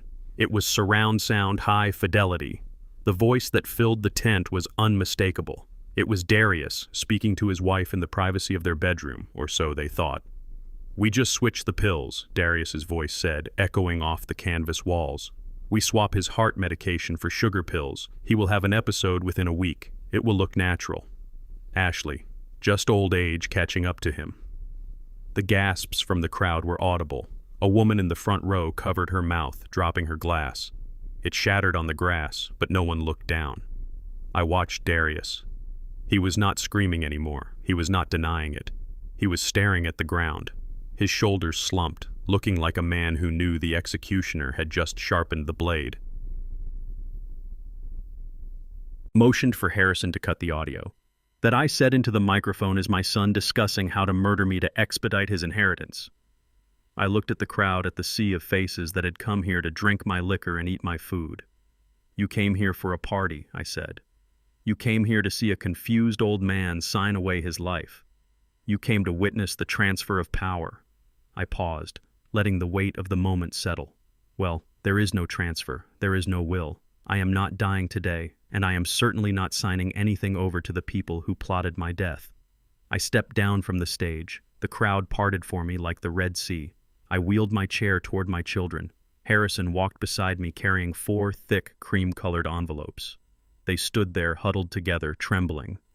"You wanted a legacy," I said, stopping in front of them. "You wanted to know what I have for you." I took the envelopes from Harrison.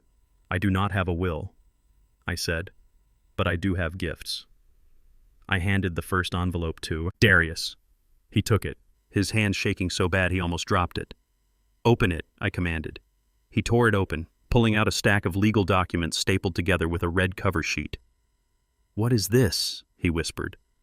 "Read the header." "Darius," I said. He squinted, reading the bold text. "Notice of foreclosure and immediate eviction issued by CW Holdings." He looked up at me, confusion warring with terror. "CW Holdings, but they bought my debt. They are the ones who threatened to take the house." I leaned forward, getting right in his face.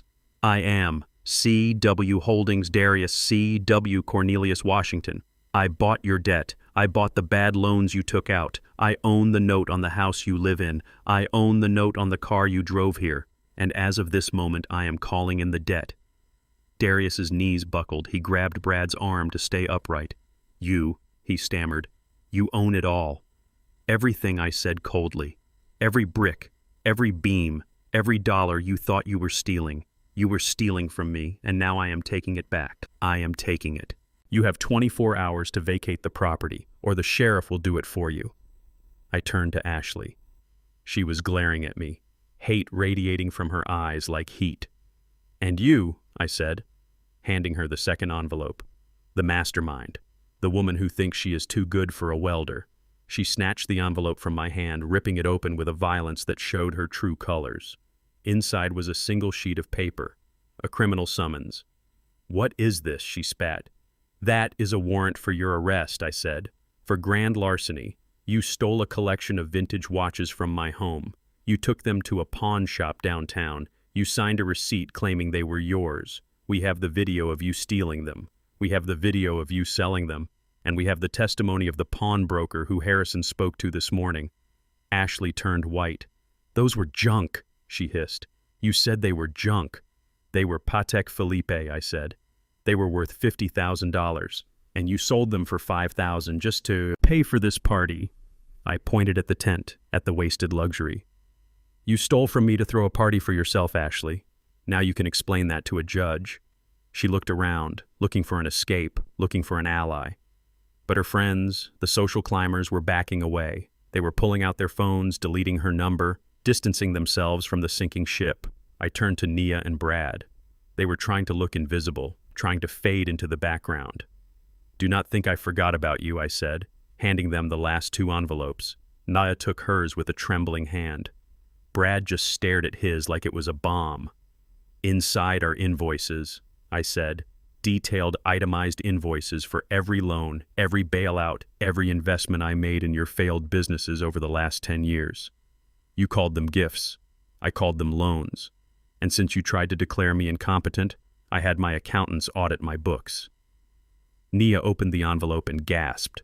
The figure at the bottom of the page was 6 figures. "You owe me, Nia," I said, "and I expect payment. The interest starts today." Brad threw his envelope on the ground. "I am not paying this," he shouted. "You can't make us. We are family." "Family," I laughed. It was a harsh bark of a sound. Family does not leave their father to die in a hospital room. Family does not try to put their father in a warehouse so they can go on vacation. I looked at them, all 4 of them, ruined by their own greed. "I gave you everything," I said, my voice quiet now but heavy with disappointment. "I gave you education. I gave you homes. I gave you love, and you gave me nothing but contempt." The sound of sirens grew louder, cutting through the tension. Blue and red lights began to flash against the white canvas of the tent, washing over the guests who were now fleeing toward the parking lot, abandoning their champagne and their dignity. "The police are here," I said. Ashley looked toward the entrance, panic finally setting in. She tried to run. She tried to push past Harrison, but 2 uniformed officers stepped into the tent. "Ashley Washington," one of them said. "We have a warrant for your arrest." "No!" she screamed, backing away. knocking over a table of expensive appetizers. It was a mistake I didn't know. They handcuffed her in front of her friends, in front of the people she tried so hard to impress. They dragged her kicking and screaming through the mud she had created the night before. Darius stood there paralyzed, clutching his eviction notice. He looked at me, tears streaming down his face. "Pop, please," he begged. "Help us." I looked at him. I looked at the son who had signed my death warrant. "I helped you for 35 years, Darius the First said. "And look where it got us." I turned my back on them. I signaled Harrison to wheel me away. I rolled out of the tent, leaving the chaos behind me. The guests were gone. The music had stopped. The only sound was Ashley's screams and the crackle of police radios. I sat in the driveway watching them put my daughter-in-law in the back of a squad car. I watched my son realizing he was homeless. I watched my daughter realizing she was bankrupt. It was not a happy ending. It was a tragedy. But it was a tragedy. They had written themselves. I was just the editor making the final cut. Harrison stood beside me, watching the lights fade into the distance. "Are you okay, Cornell?" he asked. I looked at the stars, shining clear and bright above the city. "I am free, Harrison." I said, "For the first time in a long time, I am free." The party was over, but my life, my real life, was just beginning. I thought I had seen the bottom of the barrel when they left me to die in the ICU, but it turns out the barrel has a basement. Most people, when caught red-handed stealing $50,000 worth of watches and digging up a backyard for imaginary gold, would have the decency to feel shame. They would hire a lawyer, plead guilty, and beg for mercy. But Ashley and Darius were not most people. They were narcissists, backed into a corner, and instead of surrendering, they decided to burn the whole world down. 48 hours after the disastrous birthday party. I was sitting in my office at CW Holdings looking out over the city. The office was quiet, a sanctuary of mahogany and leather far removed from the circus my life had become. Harrison walked in, not with a smile but with a thick envelope in his hand. "They served us," he said, tossing the envelope onto my desk. I picked it up. It was a lawsuit, filed by a lawyer I knew by reputation, a man named Slide who advertised on the back of bus benches and specialized in personal injury and desperate causes. "What are they claiming?" I asked. "Opening the seal. Defamation," Harrison said, pouring himself a drink. "Emotional distress, unlawful eviction. And here is the kicker fraud. They are claiming the video you showed at the party was a deep fake." I laughed. It was a dry, humorless sound. A deep fake. "They are saying you used advanced AI technology to manufacture the footage of them digging in the mud," Harrison explained. "They claim the audio of Darius plotting to switch your meds was voice cloned. They say you are a vindictive old man with dementia who is being manipulated by your legal team to destroy your loving family." Loving family. I looked at the legal brief. It was a work of fiction so elaborate it deserved a Pulitzer Prize. But they didn't stop at the courthouse. They took the war to the streets, or rather to the internet. That evening, Ashley went live, not on a small account, but on a massive platform. She had called in favors, leveraged the drama, and positioned herself as the victim. I watched it on my tablet. She was sitting in what looked like a motel room, wearing no makeup, her hair messy, her eyes red-rimmed. It was a perfect performance. "Guys," she whispered into the camera, wiping away a tear. "I didn't want to do this. I wanted to protect his privacy. But I can't stay silent anymore. My father-in-law, Cornelius Washington, is a sick man. He has severe dementia. Since the accident, he has become paranoid and violent. He threw us out of our home. He accused us of stealing. He even made these fake videos to humiliate us. We are homeless. We are terrified. And he has billions of dollars he is using to crush us." I watched the comments roll in. "Stay strong, Ashley. That is elder abuse turned upside down. He sounds like a monster. Sue him for everything." The public, fickle and hungry for drama, ate it up. They didn't know the truth. They didn't see the woman who called me a lucky idiot. They just saw a crying blonde woman and a rich, faceless corporation. Then Darius joined her on screen. He looked broken, but not in the way he should have been. He looked like a man reading from a script. "My dad is not himself," he said, looking at the camera. "We just want to get him help, but his lawyers won't let us near him. They are brainwashing him to steal his estate. We are fighting for his life."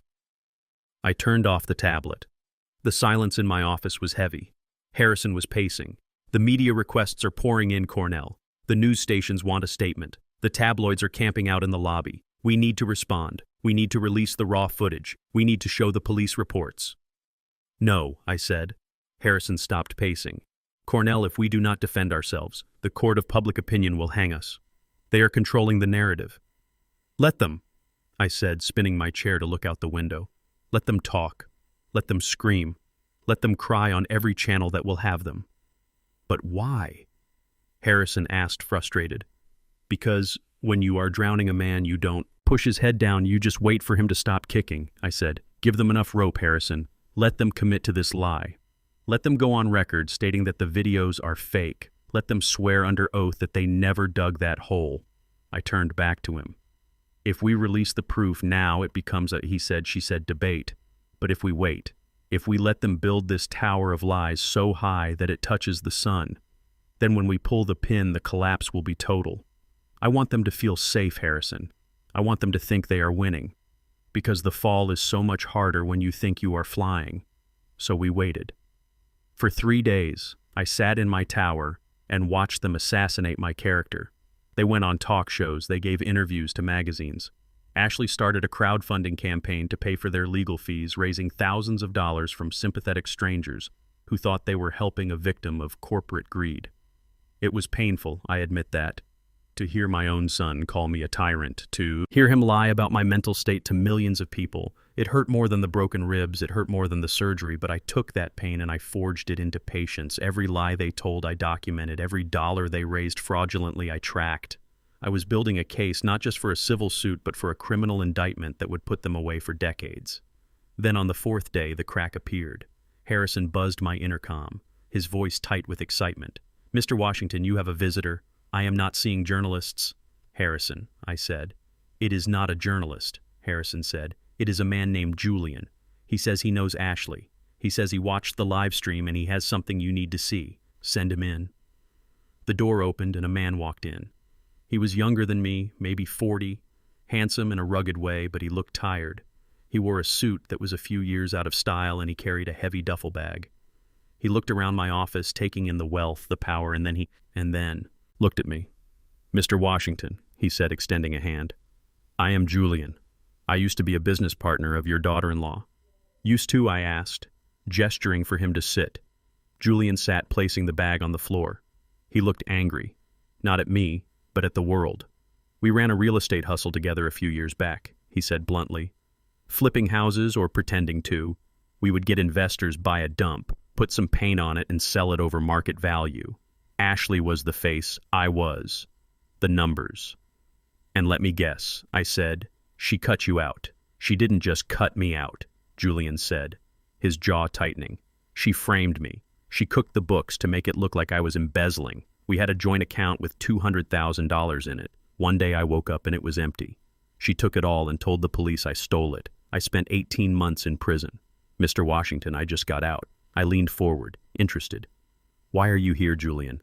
"Because I saw her on TV," he said. "I saw her crying about how she is a victim, about how she would never steal, about how she is an honest woman. And I saw you, I did some digging. I know who you are. You are the real deal. You are not a scammer." He reached into his jacket pocket and pulled out a flash drive. "I kept backups," Julian said. "Before she burned me, I made copies of everything. Emails, text messages, bank transfers. And I have something else. Something she doesn't know exists." He slid the drive across the desk. "What is on this?" I asked. "Proof," Julian said. "Proof that the deep fake she is claiming you made isn't the first time she has used that excuse. When we were partners, she got caught on tape, bribing a building inspector. She told the court it was doctored. She has a history. Mr. Washington, a pattern.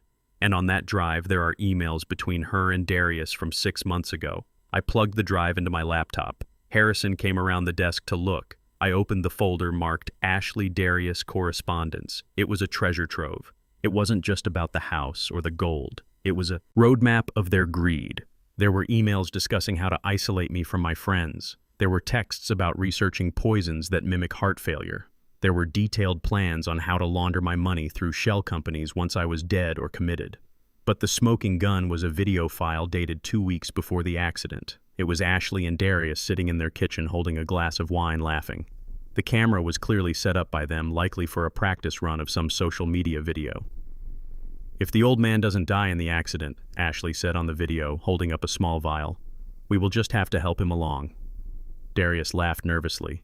"Are you sure this won't show up in an autopsy?" "Not if we cremate him." Ashley smiled, clinking her glass against his. "No body, no crime."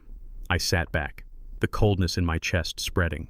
This was not just fraud. This was conspiracy to commit capital murder, and they had recorded it themselves, likely to blackmail each other if things went south. Or perhaps just out of sheer arrogance. Julian looked at me. "I want to see her go down. Mr. Washington, I want to see her in orange. I want to see the look on her face when she realizes she cannot cry her way out of this." "You will," I said, picking up the phone. Harrison looked at me. "Is it time?" Harrison asked. I looked at the flash drive. I looked at the TV in the corner where the news was running a segment on the poor family, fighting the billionaire father. "It is time," I said. "Call the district attorney. Tell him we have a new witness, and tell him to bring the SWAT team." "Why the SWAT team?" Julian asked. "Because," I said, standing up and buttoning my jacket. "We are not just going to win a lawsuit. We are going to make an arrest on live television." They wanted a media war. They wanted the cameras. They wanted the attention. I was going to give it to them. I looked at Julian. "You are coming with us. You are going to be the surprise guest at their little press conference they scheduled for this afternoon." Julian smiled. It was a mean smile. I wouldn't miss it for the world. I wheeled myself toward the door, the wheels humming on the marble floor. "Harrison, get the car. And call Joy. Tell her to turn on the TV. She is not going to want to miss this." The rope was tight. The trap door was oiled. It was time to pull the lever. While the world watched Ashley and Darius self-destruct on live television, burning in the flames of their own making, my daughter Nia and her husband Brad thought they were invisible. They thought that because they were not the masterminds, they would be spared the rod. They thought that by staying quiet, by hiding in their luxury apartment uptown, they could ride out the storm and perhaps even come back later to beg for crumbs. They were wrong. I sat in the penthouse suite, Harrison standing by the window. The city lights were bright below us, but the only thing I was looking at was a ledger, a forensic accounting report of the startup company I had funded for Brad 3 years ago. It was supposed to be a tech firm, something about logistics software. I didn't understand the tech, but I understood the numbers, and the numbers told a story of theft so brazen it was almost impressive. "Bring them in," I said. Harrison opened the door. Security guards escorted Nia and Brad into the room. They looked disheveled. Nia's eyes were darting around the room, taking in the opulence she had been denied. Brad looked sweaty, his cheap suit clinging to him. "Daddy," Nia started, her voice trembling. "I am so sorry about what Ashley did. We didn't know. We were just—" "Sit down!" I cut her off. They sat on the edge of the leather sofa looking like children called to the principal's office. I tossed the ledger onto the coffee table in front of them. "Brad," I said, my voice conversational, almost friendly, "tell me about the expansion into the Miami market." Brad blinked, sweat dripping down his temple. "Miami? Yes, things are going great, Cornelius. We are just setting up the server farms. It is capital intensive, but the ROI is going to be huge." "Server farms," I repeated. I picked up a glossy photograph from the file beside me and slid it across the table. "Is this a server farm, Brad?" In the photo, Brad was on a yacht, a very expensive yacht. He was holding a bottle of champagne, and sitting on his lap was a woman who was definitely not my daughter. She was young blonde and wearing a bikini that cost more than the servers he claimed to be buying. Nia gasped. She grabbed the photo, her hands shaking. "Brad, who is this?" she shrieked. Brad turned pale. "It is an investor, Nia. She is a venture capitalist. I was pitching the business." I slid another photo across. It showed Brad buying a diamond necklace at a jewelry store in South Beach. The receipt was blown up next to it. $25,000 charged to the corporate account of the startup I had funded. "That is a very expensive pitch," I noted. Nia looked at the photo, then at her husband. Her face twisted in a mixture of humiliation and rage. "You bought her diamonds," she screamed. "You told me the business was struggling. You told me we couldn't afford to fix my car, and you were buying her diamonds with my father's money." Brad stammered, trying to find a lie that would stick. "Nia, baby, Listen, it is complicated. It is not complicated, I said, leaning forward. It is embezzlement. Brad, you took the $500,000 I gave you for the business and you spent it on high-end escorts, luxury rentals, and gambling. You never wrote a single line of code, did you? Brad slumped his shoulders, defeated. No, he whispered. You stole from me, I said, and you cheated on my daughter. Nia stood up, slapping Brad across the face. It was a solid hit, but it didn't make me feel any better. I am leaving you, she yelled. You are disgusting. I want a divorce, Daddy. Did you hear him? He stole from us. He cheated on me. She turned to me, tears streaming down her face, the picture of a heartbroken victim. Daddy, I am so sorry. I didn't know. I swear I didn't know. He handled all the finances. He told me the business was growing. He lied to me, just like he lied to you. She rushed toward my wheelchair, falling to her knees, grabbing my hand. Please, Daddy. You have to believe me. I am a victim here too. I lost my husband. I lost my dignity. He used me. He used us. You have to help me. I have nowhere to go. The rent is due and he spent all our money. Please let me come home. I will take care of you. I will be the daughter I should have been. It was a compelling performance. If I didn't know better, I might have been moved. She was crying, shaking, looking at me with those big eyes that used to get her anything she wanted when she was 6. But she was not 6 anymore. She was 30, and she was a liar. I pulled my hand away from her grip. Get up, Nia, I said, coldness seeping into my voice. She looked up, confused. Daddy, I said, get up. Stop embarrassing yourself. She stood up, wiping her eyes, her lower lip trembling. I understand that Brad is a thief, I said, looking at my son-in-law who was staring at the floor. I understand he used my money to fund his affairs, and for that he is going to prison. My lawyers have already sent this binder to the district attorney. Brad, you will likely do 5 to 7 years for fraud and embezzlement. Brad put his head in his hands, sobbing quietly. But you... Nia, I turned my gaze to my daughter. You want me to believe you are innocent. You want me to believe you were just a passive victim in all of this. She insisted I didn't know about the money. Maybe not about the mistress, I said. But you knew about the nursing home. Nia froze. I picked up another document from the table. It was not a photo. It was a legal form. A consent form for the Sunnyvale Senior Care Facility, the warehouse where they sent people to be forgotten. Read the signature line. Nia, I said. She stared at the paper, unwilling to touch it. It says, I, Cornelius Washington, am to be admitted as a ward of the state due to cognitive decline, and right there on the line for next of kin. Consenting to transfer is a signature. It was her signature, her distinctive loop on the N, her sharp A. You signed it, Nia, I said, my voice rising. You signed the paper to put me away. You signed it 3 days before the accident. You didn't just go along with Ashley and Darius. You authorized it. Nia's face went white. I was scared, she stammered. Ashley said it was for the best. She said you needed help. She said if I didn't sign it, you would hurt yourself. Lies, I roared.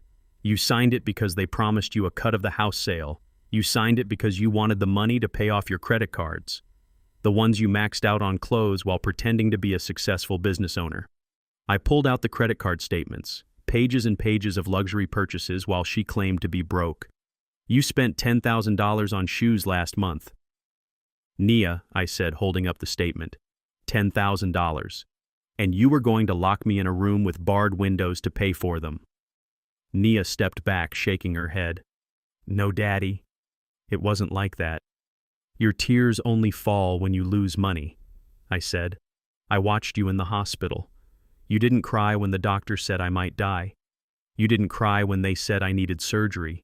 You only cried when you realized the ATM was broken. I looked at Brad, then back at Nia. Brad is a thief, but at least he is a stranger. You are my blood, and you sold me for a pair of heels. I pressed a button on my desk phone. Harrison, bring security. The doors opened and the guards stepped in. Daddy, please, Nia begged, falling to her knees again. Listen to me. I can change. I will leave him. I will do anything. You will do one thing, I said. You will learn what it means to work. I handed her a final envelope. What is this? She whispered. That is a notice, I said. You are evicted from the apartment. The lease was in my name. The company paid it. That stops today. You have 24 hours to get your things. After that, the locks change. And Brad, I said, looking at the weeping man, security will escort you to the police station. They are expecting you. Nia looked at the envelope, then at me, terror in her eyes. But I have no money, she said. I have no job. I have never worked a real day in my life. Then I suggest you start. I said, I hear the diner down the street is hiring. They need waitresses. It pays minimum wage plus tips. It is honest work. Nia, try it sometime. She screamed then, a sound of pure entitlement leaving the body. She screamed that I was cruel, that I was a monster, that she was my daughter, I was your father, I said over her screams. But you fired me when you signed that paper. The guards dragged them out. Brad was silent, resigned to his fate. Nia was kicking and screaming, flailing like a toddler denied a toy. When the doors closed, I felt a heavy weight settle in my stomach. It was not guilt. It was grief, grieving the daughter. I thought I had grieving the illusion of family. I wheeled myself to the window, looking down at the street. A few minutes later, I saw them emerge onto the sidewalk. The police took Brad, putting him in the back of a cruiser. Nia was left standing on the curb, holding the envelope, looking lost. She looked up at the building, scanning the windows. She couldn't see me through the tinted glass, but I saw her. I saw her realize for the first time in her life that there was no one coming to save her. I turned my wheelchair away from the window. Harrison, pour me a drink, I said. Harrison poured a scotch. Neat. He handed it to me, his face somber. It had to be done. Cornell, he said. I know. I took a sip. The burn of the alcohol, matching the burn in my chest. A week later, I went to get coffee, not at the fancy hotel, but at a small diner near the edge of town. I sat in the corner, my hat pulled low. I saw her. Nia was wearing a stained pink uniform. Her hair was messy, pulled back in a hairnet. She looked tired. She looked 10 years older. She was carrying a tray of heavy plates, trying to navigate the crowded tables. A customer shouted at her for cold coffee. She flinched, apologizing, keeping her head down. She looked miserable. But she was working. I watched her for an hour. I watched her wipe tables. I watched her count her tips dollar by dollar. She wasn't buying shoes today. She was buying survival. I left a $100 bill on the table under my cup and wheeled myself out before she could see me. It was the last money I would ever give her. She had to learn, and the only way to learn was to hit the bottom. I rolled down the street, the sun warming my face. My daughter was a waitress. My son was homeless. My daughter-in-law was in jail, and I was alone. But I was dignified. And for the first time, I respected the woman my daughter was becoming because she was finally earning her place in the world, even if it was one cup of coffee at a time. I stood at the window of my office on the 45th floor watching the rain wash the city clean. From up here, the cars looked like toys, and the people were just ants scurrying for cover. It was quiet, peaceful, detached. But on the desk behind me, a tablet was playing a live audio feed that was anything but peaceful. It was the sound of a rat trapped in a cage turning on its own kind. Harrison sat in the leather chair opposite my desk reading the latest report from the private investigator we had tailing Darius. Since the eviction notice was served 48 hours ago, my son had been living a life that was a far cry from the luxury he felt entitled to. He is sleeping in the Range Rover, Harrison said, flipping a page. He parked it in a Walmart lot on the edge of town. He ran out of gas yesterday, and he has no money to refill it. He has been eating out of vending machines. I turned away from the window, looking at the tablet. The screen showed a grainy map with a tracking dot. It was the GPS locator on the SUV, which CW Holdings now legally owned. I could have repossessed the car 2 days ago, but I told the repo team to wait. I wanted Darius to sit in that leather seat surrounded by the smell of his own failure until the reality of his situation truly sank in. He called Ashley an hour ago, Harrison continued. The investigator managed to record the conversation using a parabolic microphone directed at the car window. You need to hear this, Cornell. I nodded. Play it. Harrison tapped his phone and Darius's voice filled the room. It was not the smooth, confident voice of the man who tried to put me in a home. It was the ragged, desperate voice of a junkie looking for a fix. Ash, pick up the phone. I know you are there. Pick up. There was a pause. Then Ashley's voice answered. She sounded exhausted, hysterical. What do you want, Darius? I am meeting with my lawyer. I am trying to stay out of prison. Stop calling me. I need money, Darius screamed, hitting the steering wheel. I heard the thud heard the recording. I am starving, Ash. The car is dead. I have nowhere to go. You have to wire me something. You have that stash. The money from the jewelry you didn't sell. I don't have it, Ashley snapped.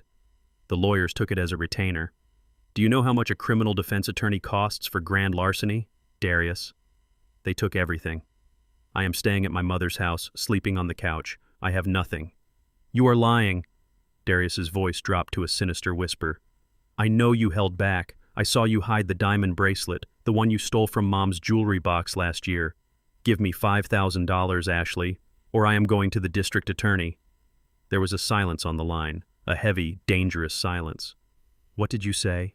Ashley whispered. You heard me, Darius said. I am going to cut a deal. I am going to tell them everything. The poison was your idea. The fake will was your idea. The hole in the yard was your idea. I was just the husband who went along with it because I was scared of you. If I turned states, evidence I might walk with probation. But you will rot in a cell for 20 years. The betrayal was complete. They say there is honor among thieves, but there is no honor among parasites. They feed until the host is dry, and then they eat each other. You wouldn't dare, Ashley hissed. You are weak, Darius. You have always been weak. Your father knew it. That is why he never respected you. That is why he hid his money. You are a loser, just like him. Do not talk about him, Darius shouted, defending me only because it suited his anger. I am warning you, Ash. Bring me the money. Meet me at the old house in an hour, or I make the call. He hung up. I looked at Harrison. My face was stone. He is going to the house, I said.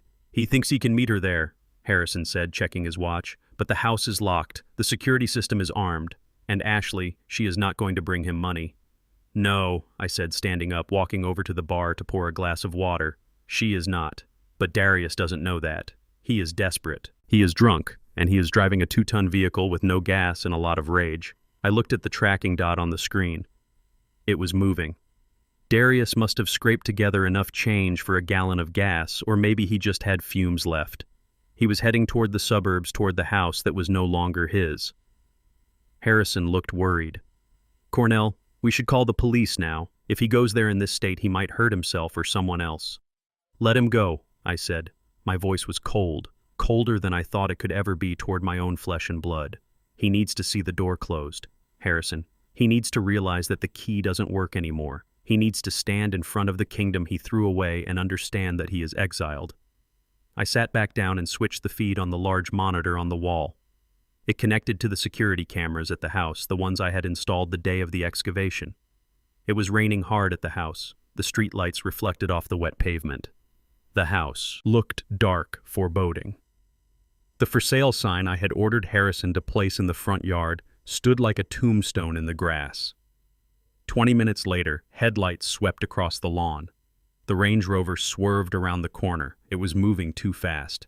Darius was driving erratically, hopping the curb before correcting. He pulled up to the driveway, but he didn't stop. He didn't park. He slammed on the brakes right in front of the wrought iron gate I had installed yesterday, a heavy black barrier separating him from the front door.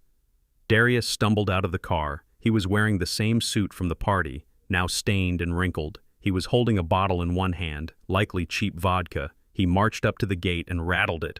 "Let me in!" he screamed, his voice cracking. "Ash, I know you are in there. Open the gate." There was no answer. The house remained dark, silent. Darius threw the bottle at the gate. It shattered glass, sparkling in the rain. "Pop!" he yelled, shifting his target. "Pop, I know you are. Watching. Open the door. I need to come home. I am sorry. Okay, I am sorry I tried to kill you. Just let me in. I am hungry." Pop. I watched him from my tower, watching the son I had held as a baby, the son I had taught to drive, now reducing himself to a beggar in his own driveway. He wasn't sorry. He was just hungry. He was just cold. He missed the easy life. When the gate didn't open, Darius's sadness turned back into rage. He ran back to the car. He jumped in and revved the engine. The Range Rover roared. Harrison stood up. "Cornell, he is going to ram it." I didn't blink. "Watch," I said. Darius threw the car into drive. He floored it. The heavy SUV surged forward, tires spinning on the wet asphalt. He smashed into the gate. The sound of metal crunching metal came through the speakers, loud and violent. The gate bowed, but it held. It was reinforced steel welded by Union men. It was built to last. The Range Rover crumpled. The front bumper fell off steam. Hissed from the radiator, the airbags deployed, filling the cabin with white powder. For a moment there was silence. Then the driver's side door kicked open. Darius fell out coughing, waving the airbag dust away, blood trickling from his nose. He scrambled to his feet, ignoring the damage to the car. He ran to the gate, grabbing the bars, shaking them with a maniacal strength. "I am going to kill you!" he screamed at the dark house. "I am going to kill you, old man. You ruined my life. You took everything from me. Come out here and fight me like a man." He was threatening a ghost. He thought I was inside hiding. He didn't know I was miles away, watching his destruction in high definition. He started climbing the gate, slipping on the wet metal, tearing his suit, cutting his hands. He was screaming incoherent threats, cursing my name, cursing God, cursing the world that had finally told him, no. Then the red and blue lights appeared. The neighbors had called, or maybe the silent alarm had triggered. Either way, justice had arrived. 3 police cruisers screeched to a halt, blocking the driveway. Officers poured out guns, drawn flashlights cutting through the rain. "Freeze. Get on the ground." Darius froze at the top of the gate, looking down at the officers. He looked wild, unhinged. "No," he shouted. "This is my house. My father owns this. I live here." "Get down now," the officer yelled. "You are trespassing on private property." "Trespassing." Darius laughed a manic sound. "I am the heir. I am the king of this castle." He reached into his jacket pocket, probably for his phone or maybe just out of habit. "Gun," the officer shouted. They tased him. I watched my son convulse as the voltage hit him. He fell from the gate, landing hard in the mud, the same mud he had dug in days before. The officers were on him in seconds. Cuffs clicking shut. They dragged him up, reading him his rights. "You are under arrest for driving under the influence, destruction of property, attempted vehicular assault, and trespassing." Darius was sobbing now. The fight gone out of him. "Call my dad," he wept. "Call Cornelius. We'll fix this. He always fixes this." The officer pushed him into the back of the cruiser. "Not this time, buddy," the officer said. I watched the cars drive away, taking my son to his cell. I watched the tow truck arrive to drag the broken Range Rover away. I watched the rain wash the blood and the mud from the driveway. The screen went dark. I sat in the silence of my office. Harrison poured me another drink. He didn't say anything. He didn't need to. I took the glass. My hand was steady. "He broke the gate," I said quietly. "We can fix the gate," Harrison said softly. I nodded. "We can fix the gate, but we cannot fix him." I turned the chair around, facing the city lights again. Darius was gone. He was in the system now, facing charges that would stick, facing a life without my protection. He had wanted to be independent. He had wanted to be the man of the house. Now he was just a number in a booking log. I took a sip of the scotch. It tasted like smoke and sorrow. "It is done," I whispered. But the war wasn't over. Ashley was still out there playing the victim, and tomorrow I had to face the lawyers. I finished the drink and set the glass down. Let them come. I thought, I am ready for the final act. The courtroom smelled of floor wax and desperation. It was the smell of a place where lies come to die. I sat in my wheelchair at the plaintiff's table. Harrison beside me, silent and ready. The gallery was packed. Reporters from the city papers, bloggers who had been following the live stream drama, and curious onlookers who just wanted to see the billionaire welder in the flesh. Across the aisle sat Ashley and Darius. Ashley was wearing white, a modest dress, high neck, no jewelry. She was playing the part of the persecuted saint, the loving daughter-in-law falsely accused by a vindictive old tyrant.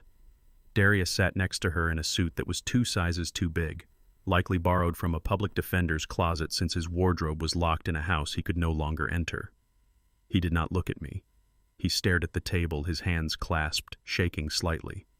Their lawyer, a man named Slide, stood up. He was a small man with a loud tie and a smile that looked like it had been sharpened with a file. He walked toward the jury box, his movements theatrical, intended to charm and distract ladies and gentlemen. Slide began, his voice dripping with false sympathy.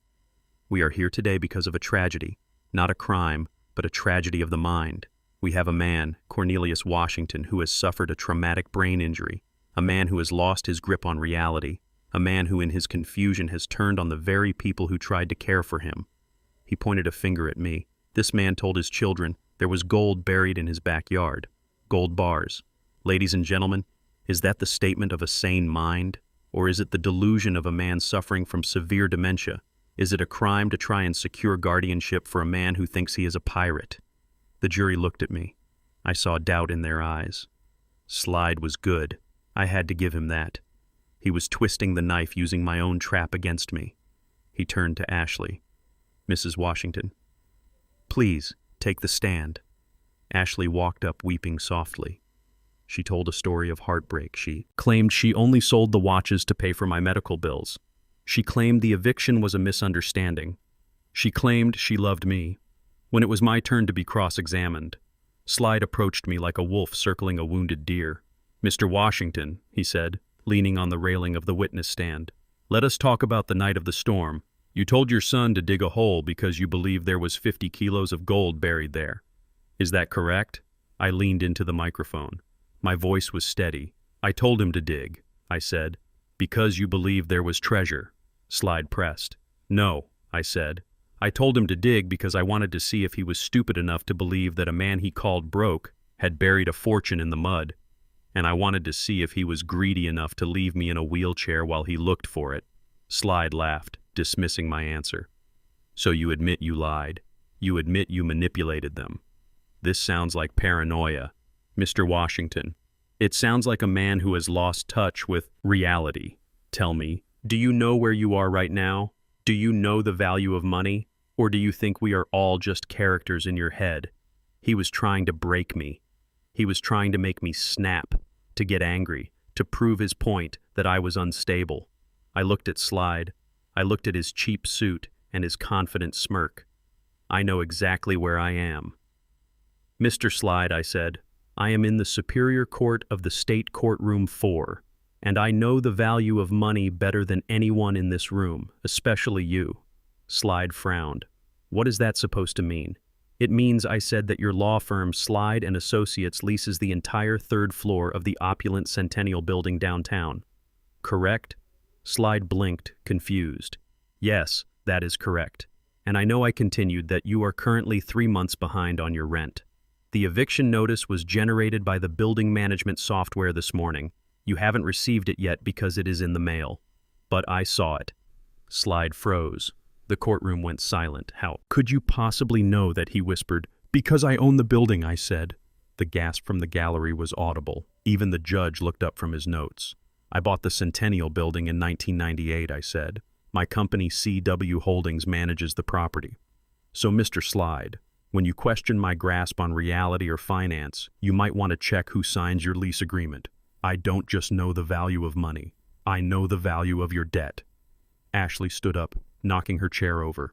He is lying. He is just a welder. He doesn't own buildings. Sit down. Mrs. Washington, the judge banged his gavel. Mr. Washington, continue. I turned my gaze to the jury. They say I am incompetent. They say I don't understand what is happening. But I am the majority shareholder of the St. Jude Medical Center, the very hospital where they left me to die. I sat on the board that approved the budget for the new wing. I know the cost of the surgery they refused to pay for, down to the penny. It was $62,400. I wrote the check myself. The morning I woke up, I looked at Darius. I am not confused. Son, I am not senile. I hid my wealth because I wanted to see if you could build something of your own. I wanted to see if you had the character to work like I did, but you didn't. You wanted the easy way. And when the easy way wasn't fast enough, you decided to shorten my timeline.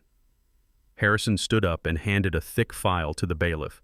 Your Honor, these are the incorporation documents for CW Holdings listing Cornelius Washington as the sole proprietor. These are the property deeds for the Centennial Building and the majority share certificates for the hospital. And most importantly, this is the forensic report on the document forgery. The judge took the file, flipping through the pages. His eyebrows shot up.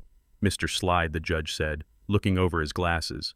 It appears your client's narrative has significant holes. Slide looked at Ashley, then at me. He realized he had brought a knife to a nuclear war. He sat down pale and defeated. But I wasn't done. I pulled the final nail from my pocket. The digital recorder the police had found in Darius's bag. The one they used to record me thinking they were smart. I would like to submit one last piece of evidence, I said. The defense claims the video of the gold digging was a deepfake. They claim the audio of the poison plot was AI generated, but they cannot claim this is fake because they recorded it themselves. Harrison played the audio for the court. It was Darius and Ashley arguing in their car the day before the arrest. If the old man doesn't die soon, I am going to suffocate him myself. Ashley's voice rang out clear and hateful. I am tired of waiting. Darius. He is sitting on a gold mine and he is too stupid to die. We forge the signature, we sell the house, and we put him in the ground. The jury recoiled. It was visceral. They looked at Ashley with pure disgust. She wasn't a grieving daughter-in-law anymore. She was a monster. Darius put his head on the table and began to sob. The judge stared at the defense table with a look of cold fury. I have heard enough. The jury didn't even need to deliberate long. They conferred for less than an hour. When they came back, the foreman, a woman with working hands like mine, looked me in the eye and nodded. We find the defendant, Ashley Washington, guilty on all counts. Grand larceny, elder abuse, conspiracy to commit murder, and fraud. We find the defendant, Darius Washington, guilty on all counts. The judge stood up, adjusting his robes. Ashley Washington. Darius Washington. Please stand. They stood. Darius had to hold onto the table to keep his legs from giving out. Ashley was trembling, her face a mask of terror. You have displayed a level of greed and depravity that shocks the conscience, the judge said. You targeted a man who gave you everything. You plotted against his life and his dignity purely for financial gain. This court has zero tolerance for elder abuse. I sentence you, Ashley Washington, to 15 years in state prison for conspiracy and fraud, plus 5 years for grand larceny to be served consecutively. Ashley screamed, No, no, please, I have a life. I can't go to prison. The bailiffs moved in, cuffing her hands behind her back. And you, Darius Washington, the judge continued, you betrayed your father. You betrayed the blood in your veins. I sentence you to 12 years in state prison. Darius looked at me. Pop, please, he wailed. Do something. You have the power. You own everything. Make it stop. I looked at him. I looked at the boy I had carried on my shoulders, the boy I had protected from the world. I do have the power. Darius the First, said my voice soft but amplified by the silence of the room. I have the power to build and the power to destroy, but I do not have the power to change who you are. You made your bed. Now sleep in it. The gavel came down with a sound like a thunderclap. Case closed. I watched them drag my son away. I watched Ashley kicking and screaming her white dress, claiming innocence until the very end. The courtroom erupted into chaos. Reporters shouting questions, cameras flashing. Mr. Washington, how does it feel to win, Mr. Washington? What will you do with your empire? Now. I ignored them all. I signaled Harrison. Let's go, I said. We wheeled out of the courtroom down the center aisle. The crowd parted for me, touching my shoulder, whispering words of support. But I felt cold. The victory was complete. The enemy was vanquished. But the cost had been everything I had once held dear. I rolled out into the sunlight. The city was bustling life, moving on, indifferent to the tragedy that had just played out. Harrison stood by the car door. Where to? Cornell back to the office. I looked at the skyline, at the buildings I owned, at the steel I had welded. No, Harrison, I said. Take me to the cemetery. I need to talk to Beatrice. I need to tell her that I saved what we built, but I lost what we made. Harrison nodded, opening the door. As the car pulled away, I looked back at the courthouse. One last time. It was a house of justice, yes. But it was also a tomb, the tomb of my family. I closed my eyes and let the car take me away from the wreckage. The billionaire welder had won the war.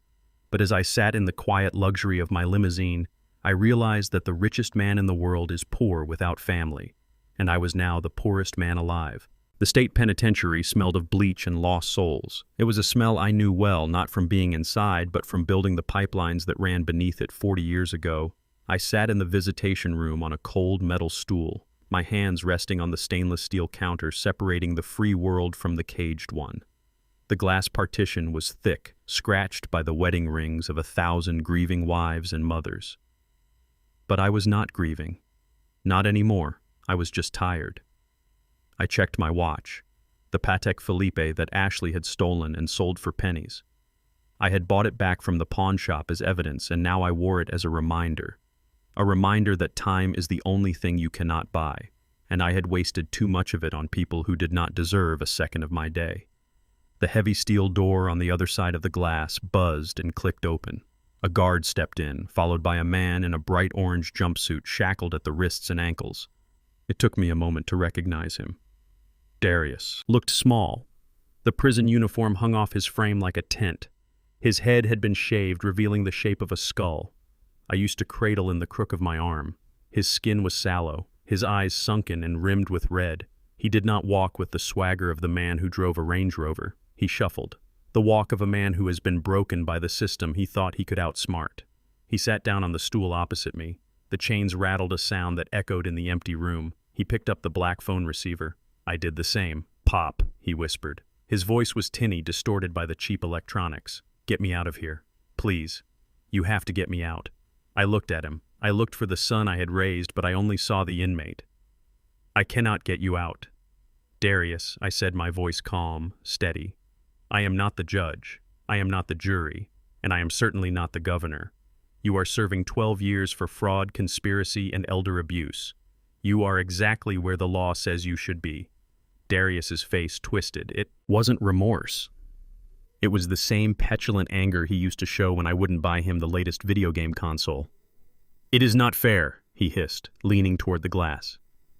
"You did this to me. You set me up. You trapped us with that gold-digging story. You wanted us to fail." "I didn't trap you, son," I said. "I just turned on the lights. You were the one holding the shovel." He slammed his fist against the counter. The guard behind him took a step forward, hand on his baton. Darius flinched. He was learning fear. He was learning that in here, he was not the boss. "It is your fault." He spat, tears welling in his eyes. "It is all your fault. You made us like this. You made me hungry." I frowned. "Hungry, Darius. You never missed a meal in your life." "Not for food," he screamed, attracting the attention of the other visitors. "I was hungry for status. Pop, look at how we grew up. Look at that house, the peeling paint, the rusted truck, the coupons. You embarrassed me. You made me feel small. You made me feel poor all my life. I went to private school with kids whose dads drove Ferraris, and you dropped me off in a Ford that sounded like a tractor. Do you know what that does to a kid? It breaks him. It makes him want what he can't have. I listened to him rewrite history. I listened to him blame his greed on my frugality. I did what I had to do." He continued sobbing now, snot running down his nose. "I needed the money to feel like I was somebody, Ashley. She understood that. She wanted the life you denied us. You had millions, Pop, millions, and you let us live like peasants. You let me struggle. You let me beg. You watched me drown in debt when you could have written a check and saved me without blinking. Why? Why did you hate me that much?" I let him finish. I let him pour out every drop of poison he had stored in his heart. Then I leaned in close to the glass. "I didn't hate you, Darius," I said, soft and low. "I loved you enough to try and save you from yourself." I raised my hands, pressing them against the glass palms open. "Look at these hands." Darius the first commanded. He blinked, looking at my palms through the scratches. "Look at them," I said. "Sharper this time." He looked.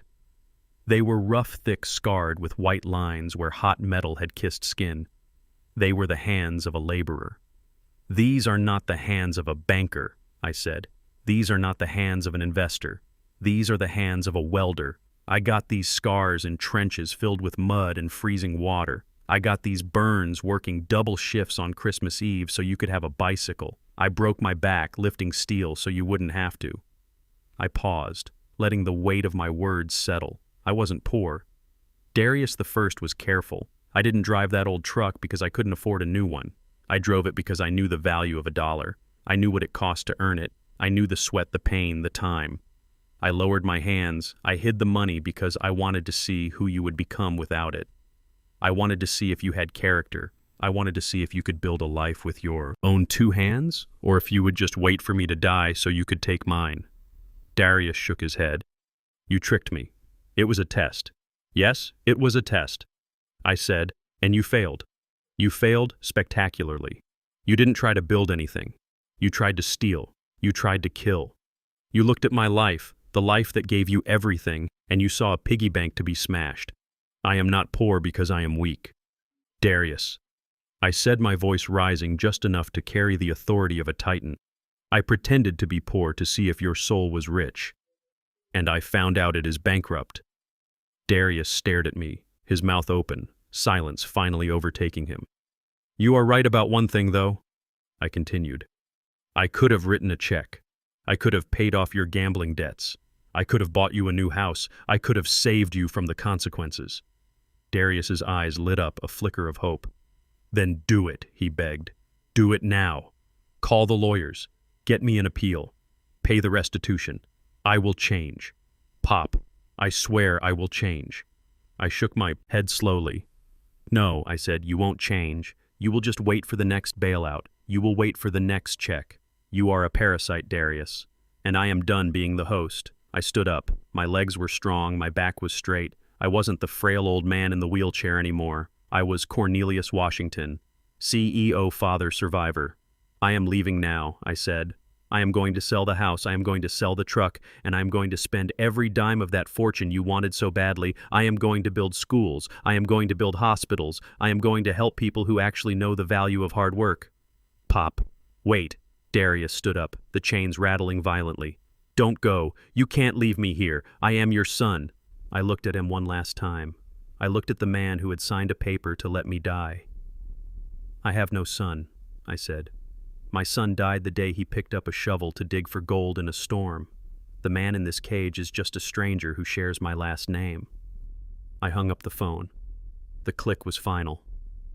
No, Darius screamed, slamming his hands against the glass. No, come back. You owe me. You owe me. I turned and walked away. I didn't look back. I walked toward the heavy steel door, my dress shoes clicking on the linoleum floor. I heard him screaming behind me, shouting my name, shouting for Ashley, shouting for God.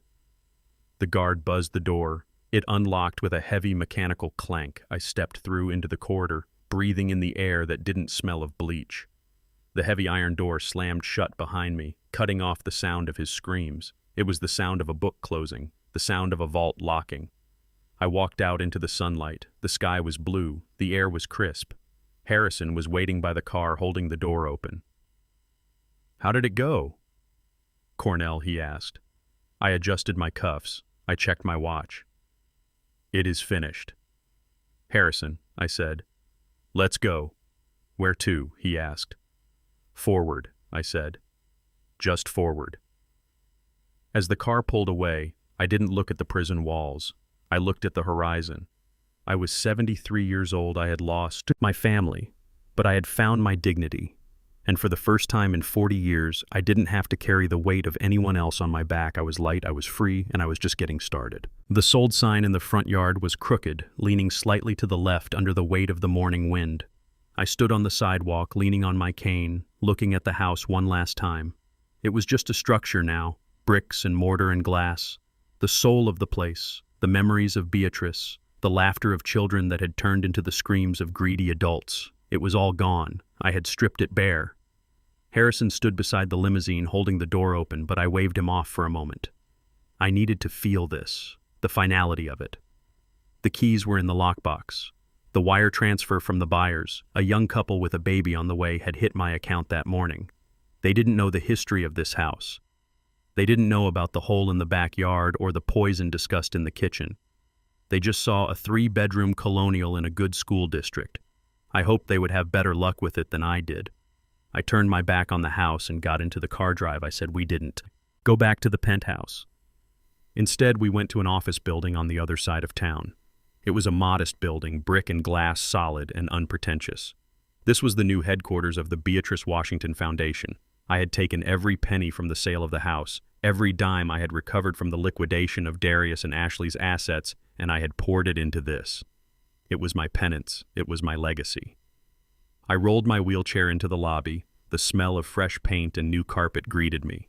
Harrison had hired a staff, efficient people with degrees and sharp suits, but I felt a hollow ache in my chest as I looked around. It was a beautiful operation.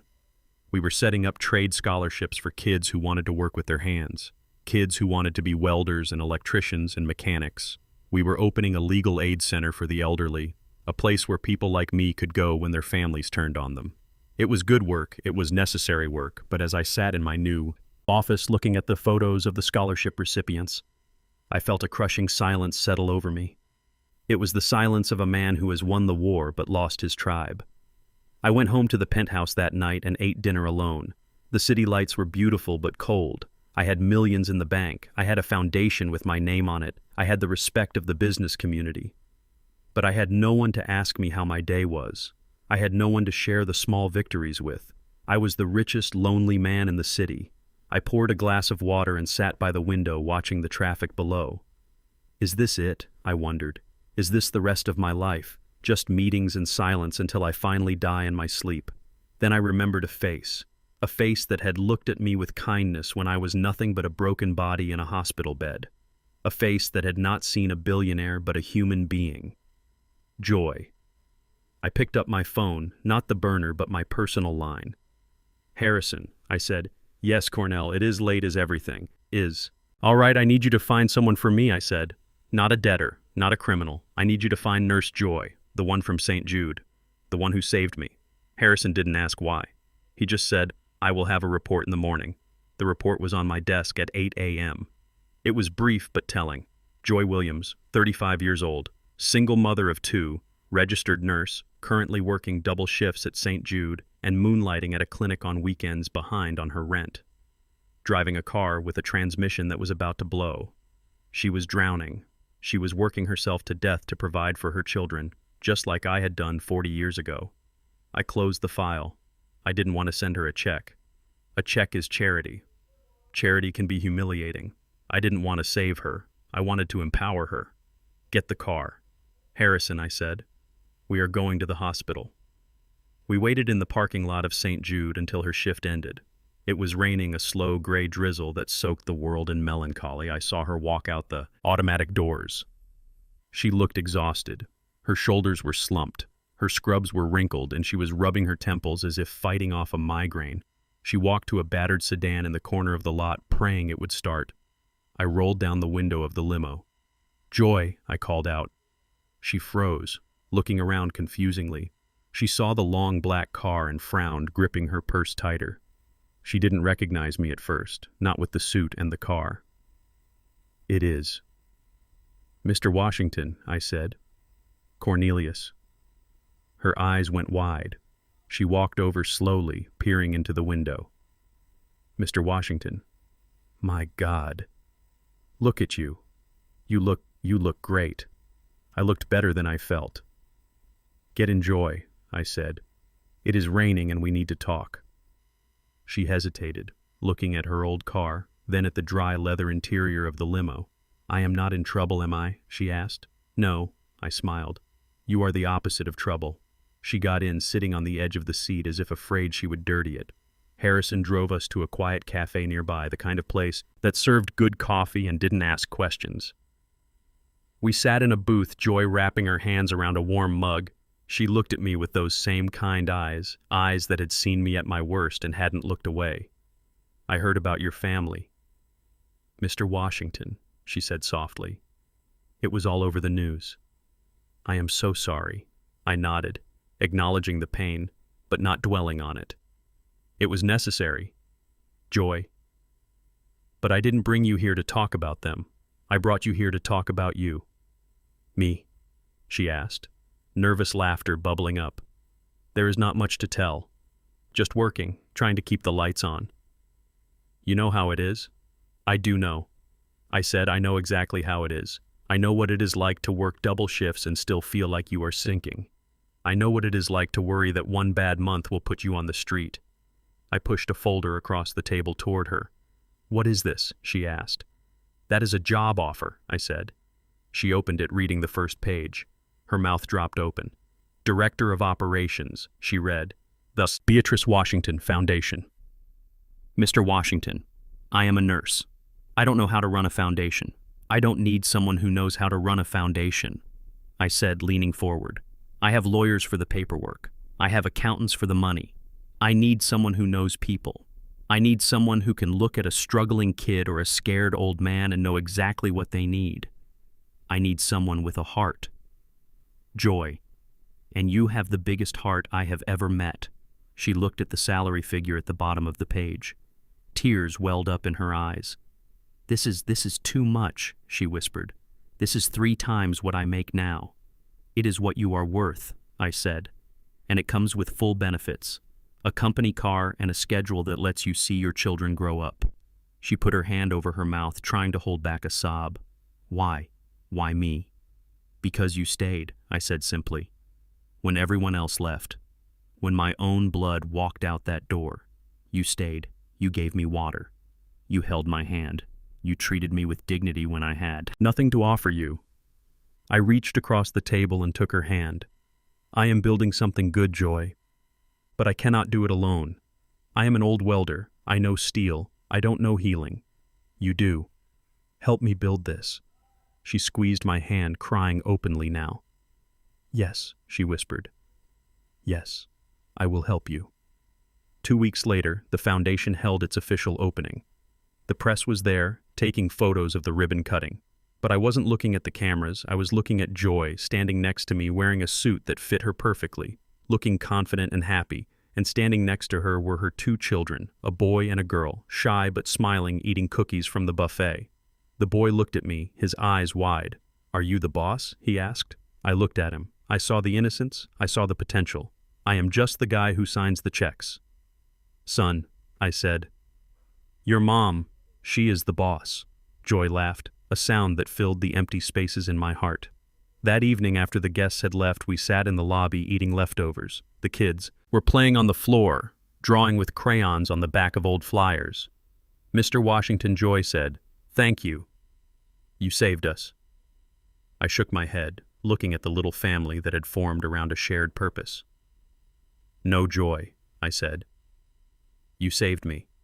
I looked at her children. I looked at Harrison, who was loosening his tie and actually smiling. I realized that the silence in my life was gone. It wasn't replaced by the noise of greed or the chaos of drama. It was replaced by the quiet hum of gratitude. I didn't have a son anymore. I didn't have a daughter. But I had this. I had a team. I had a purpose. And looking at Joy helping her daughter with a math problem, I realized I had found something even better than blood. I had found family, the kind you choose, the kind that chooses you back. And for the first time since the accident, since the betrayal, since the courtroom gavel fell, I felt whole. I am not just rebuilding my life, I thought, taking a bite of a cookie. I am building a legacy that will actually last. It had been 6 months since the trial, and 3 months since the foundation opened its doors. Life had fallen into a rhythm. A good rhythm. Joy was running the day-to-day operations, Harrison was handling the legal expansion, and I was finally doing what I should have done years ago, living. But there was still one box I had not opened. One final piece of the wreckage I had dragged out of that garage the day I took my life back. I sat in the study of my new penthouse. The city lights were a distant hum outside. Inside it was just me and a cardboard box. It was the box containing the few items of Beatrice's that Ashley hadn't ruined. The things that had been stuffed in the bottom of those trash bags, protected by layers of old clothes. I reached in and pulled out a blue velvet book. The fabric was worn at the corners. The spine cracked from use. It was Beatrice's diary. She had written in it every day for 30 years, stopping only a week before she died. I had never opened it before. I felt it was an invasion of her privacy, a breach of the trust we shared. But tonight, something pulled me to it. Maybe it was the silence. Maybe it was the lingering doubt, the small voice in the back of my head that still whispered, "Did you fail them, Cornelius? Did you make them this way?" I poured a glass of cognac and settled into the leather chair. I opened the book. The smell of her perfume, faint but unmistakable, wafted up from the pages, lavender and vanilla. It hit me harder than the car accident I started reading. The early entries were mundane recipes, weather reports, funny things the kids did when they were small.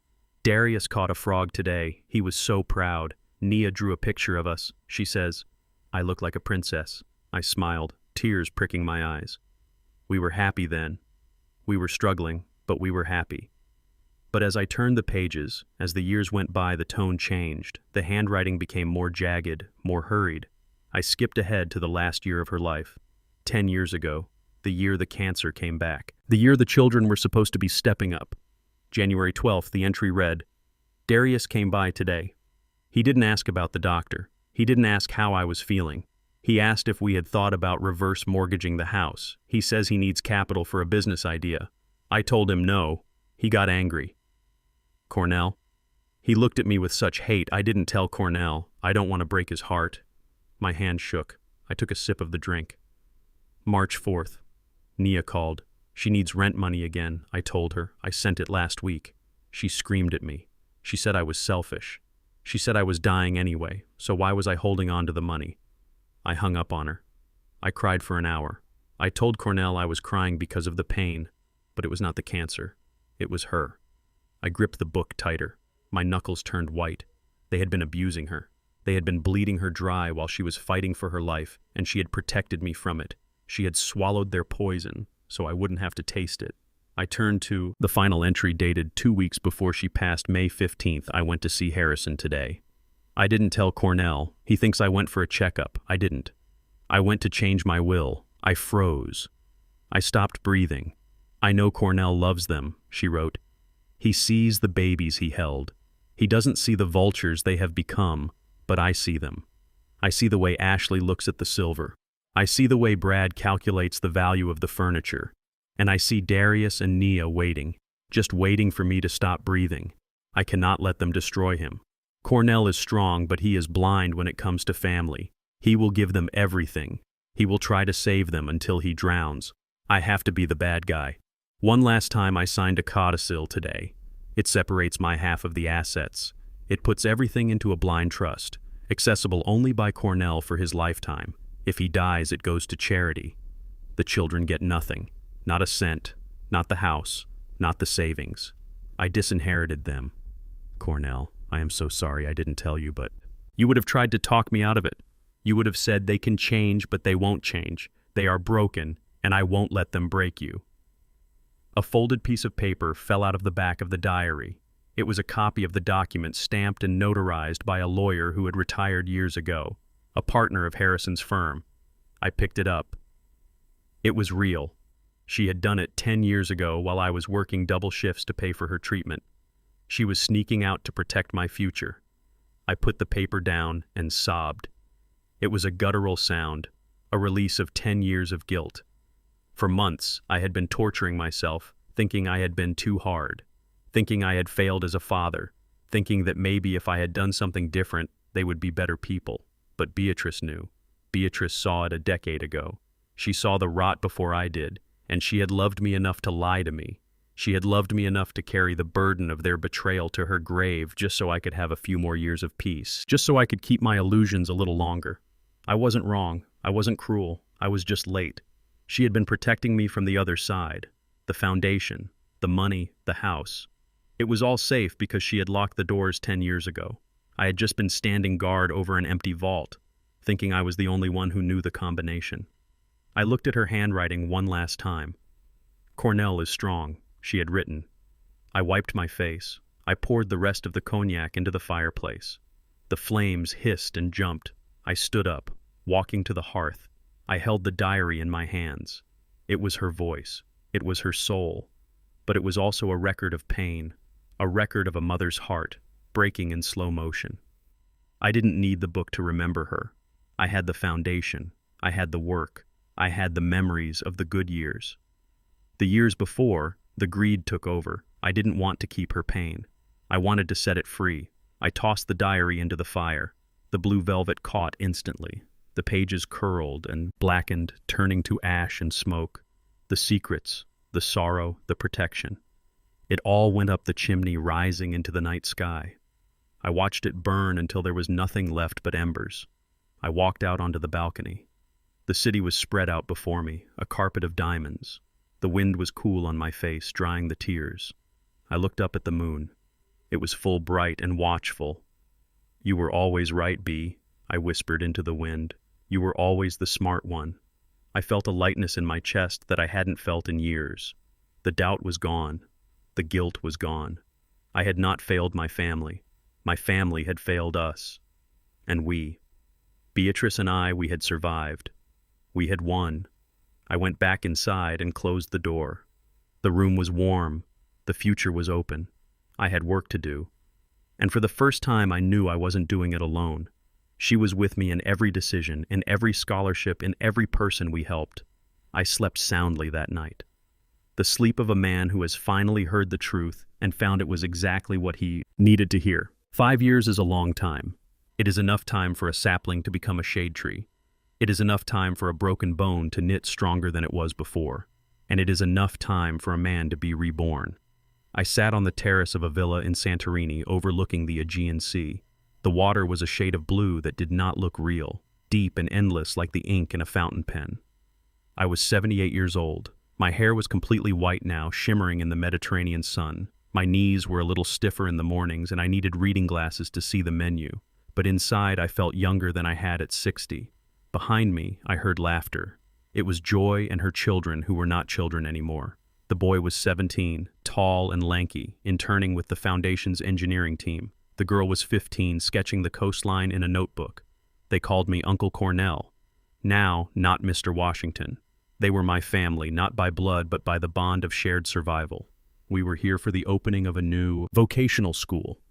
The Foundation had gone global. We were building trade schools in places the world had forgotten, teaching kids how to weld, how to wire, how to build. We were giving them the tools to construct their own lives just like I had. I took a sip of iced tea and picked up the tablet Harrison had left for me. It was the monthly update. The file I usually ignored because I did not want to look back. But today, the anniversary of the verdict. I opened it. I needed to see the balance sheet. The first photo was grainy, taken with a long lens. It showed a man in a gray jumpsuit pushing a mop bucket across the linoleum floor of a bus station. The man was thin, his face gaunt and lined with premature wrinkles. His hair was thinning and he had a jagged scar above his eyebrow, likely from a prison fight. It was Darius. He had been released on parole 3 months ago. The report said he was working the night shift as a janitor, earning minimum wage. He lived in a studio apartment in the worst part of the city, a place with peeling paint and bars on the windows. The report said he had tried to contact his old friends, the ones he used to party with on my dime. They had all blocked his number. He had tried to get a loan to start a business, but with a felony record for fraud, no bank would touch him. He was exactly where he had started, except now he had no father to catch him. He was independent. Finally, I swiped to the next photo. It was Ashley. She was working at a laundromat folding other people's underwear. She looked hard. The softness of her expensive facials and spa days was gone. Her hands were red and chapped. Her blonde hair was dull, showing dark roots she could not afford to dye. The report said she and Darius were living together, not out of love, but out of necessity. They shared the rent on that studio apartment, and according to the neighbors, they screamed at each other every night. Darius blamed her for the plan. Ashley blamed him for being weak. They were trapped in a cage of their own, making 2 scorpions in a bottle, stinging each other over and over again. They had wanted my money to be free, now they were slaves to their own resentment. I swiped again, Nia. She was still at the diner. The photo showed her standing outside smoking a cigarette on her break. She looked tired. Her legs were likely swollen from standing all day. Her face had aged. She looked like a woman in her 40s, not her early 30s, but there was something else in the photo, something that made me pause. She was holding a book. It was a textbook, Introduction to Business Management. The report said she was taking night classes at the community college, paying for them with her tips. It said she had paid off 10% of the debt she owed me. It wasn't much, but it was consistent. Every month a check for $200 arrived at the Foundation office. She hadn't called me. She hadn't asked for a bailout. She was climbing the mountain the hard way, inch by inch. I closed the file. I felt a strange sensation in my chest. It wasn't pity. It wasn't vindication. It was just peace. The scales had balanced. The universe had corrected itself. They were living the lives they had earned, and I was living the life I had built. Joy walked onto the terrace, holding a plate of olives and cheese. "Are you okay?" "Cornell?" she asked, sitting down opposite me. I looked at her. She was radiant, happy, successful. She ran the foundation with a steel hand and a warm heart. She had saved me in that hospital room, and in return, I had given her the world. It was the best investment I had ever made. "I am fine, Joy," I said. "I was just checking the rearview mirror." She glanced at the tablet. She knew what was on it. "Do you miss them?" she asked softly. I looked out at the sea, watching a white sailboat cut through the water. "I miss the idea of them," I said. "I miss the children I thought I was raising. But those people in the report, I don't know them. And I don't need to." Harrison's face appeared on my laptop screen, ringing for our scheduled call. I accepted the video chat. Harrison was sitting in his office, the skyline of our city behind him. He looked older too, his hair thinner, but his eyes were just as sharp. "Happy anniversary, old friend," Harrison said, raising a coffee cup. "Happy anniversary." "Harrison," I replied. "How is Greece?"